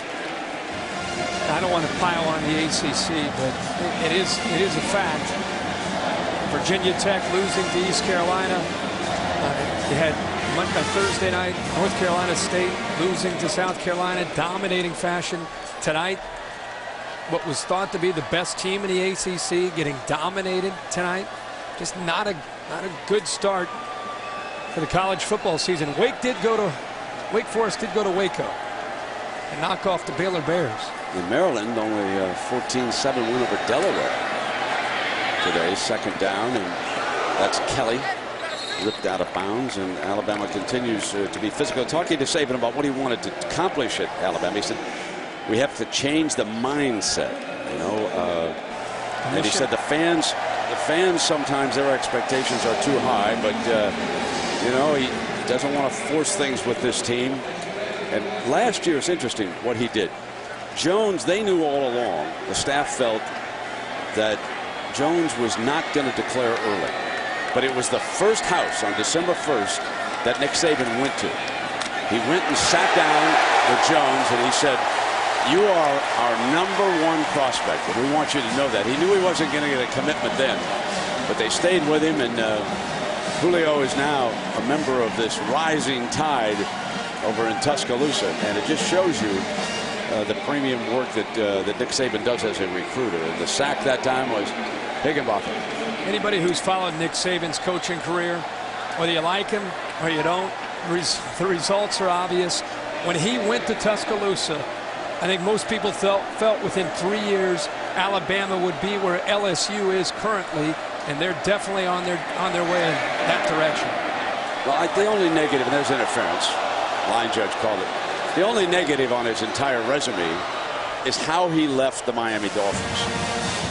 You know, he kept saying he wasn't leaving, and then finally Alabama would not take no for an answer, and when they came down to make him that kind of an offer, it was not taken well in South Florida. But I don't think you can blame Saban for what he did. Well, you and I are looking at things rationally and objectively. When it comes to evaluating Nick Saban in this conference, there's a lot of emotion involved in looking at Nick Saban. You know what I mean? So it's almost one of those things where there's a lot of jealousy in the same way when Steve Spurrier was at Florida and he had it going there in the mid-90s. It's just animosity because of being jealous of his accomplishments. in underneath. Well short of that first down. Fourth down coming up here. Final seconds tick away now. It was a wonderful setting, and the fans enjoyed, at least the Clemson fans enjoyed it until the kickoff. They had a great time here in Atlanta, and Nick Saban and the Clemson Tide coaching staff can build on it. Look at the cameras dashing onto the field. They want to get this picture of Saban and the staff. Look at those photographers.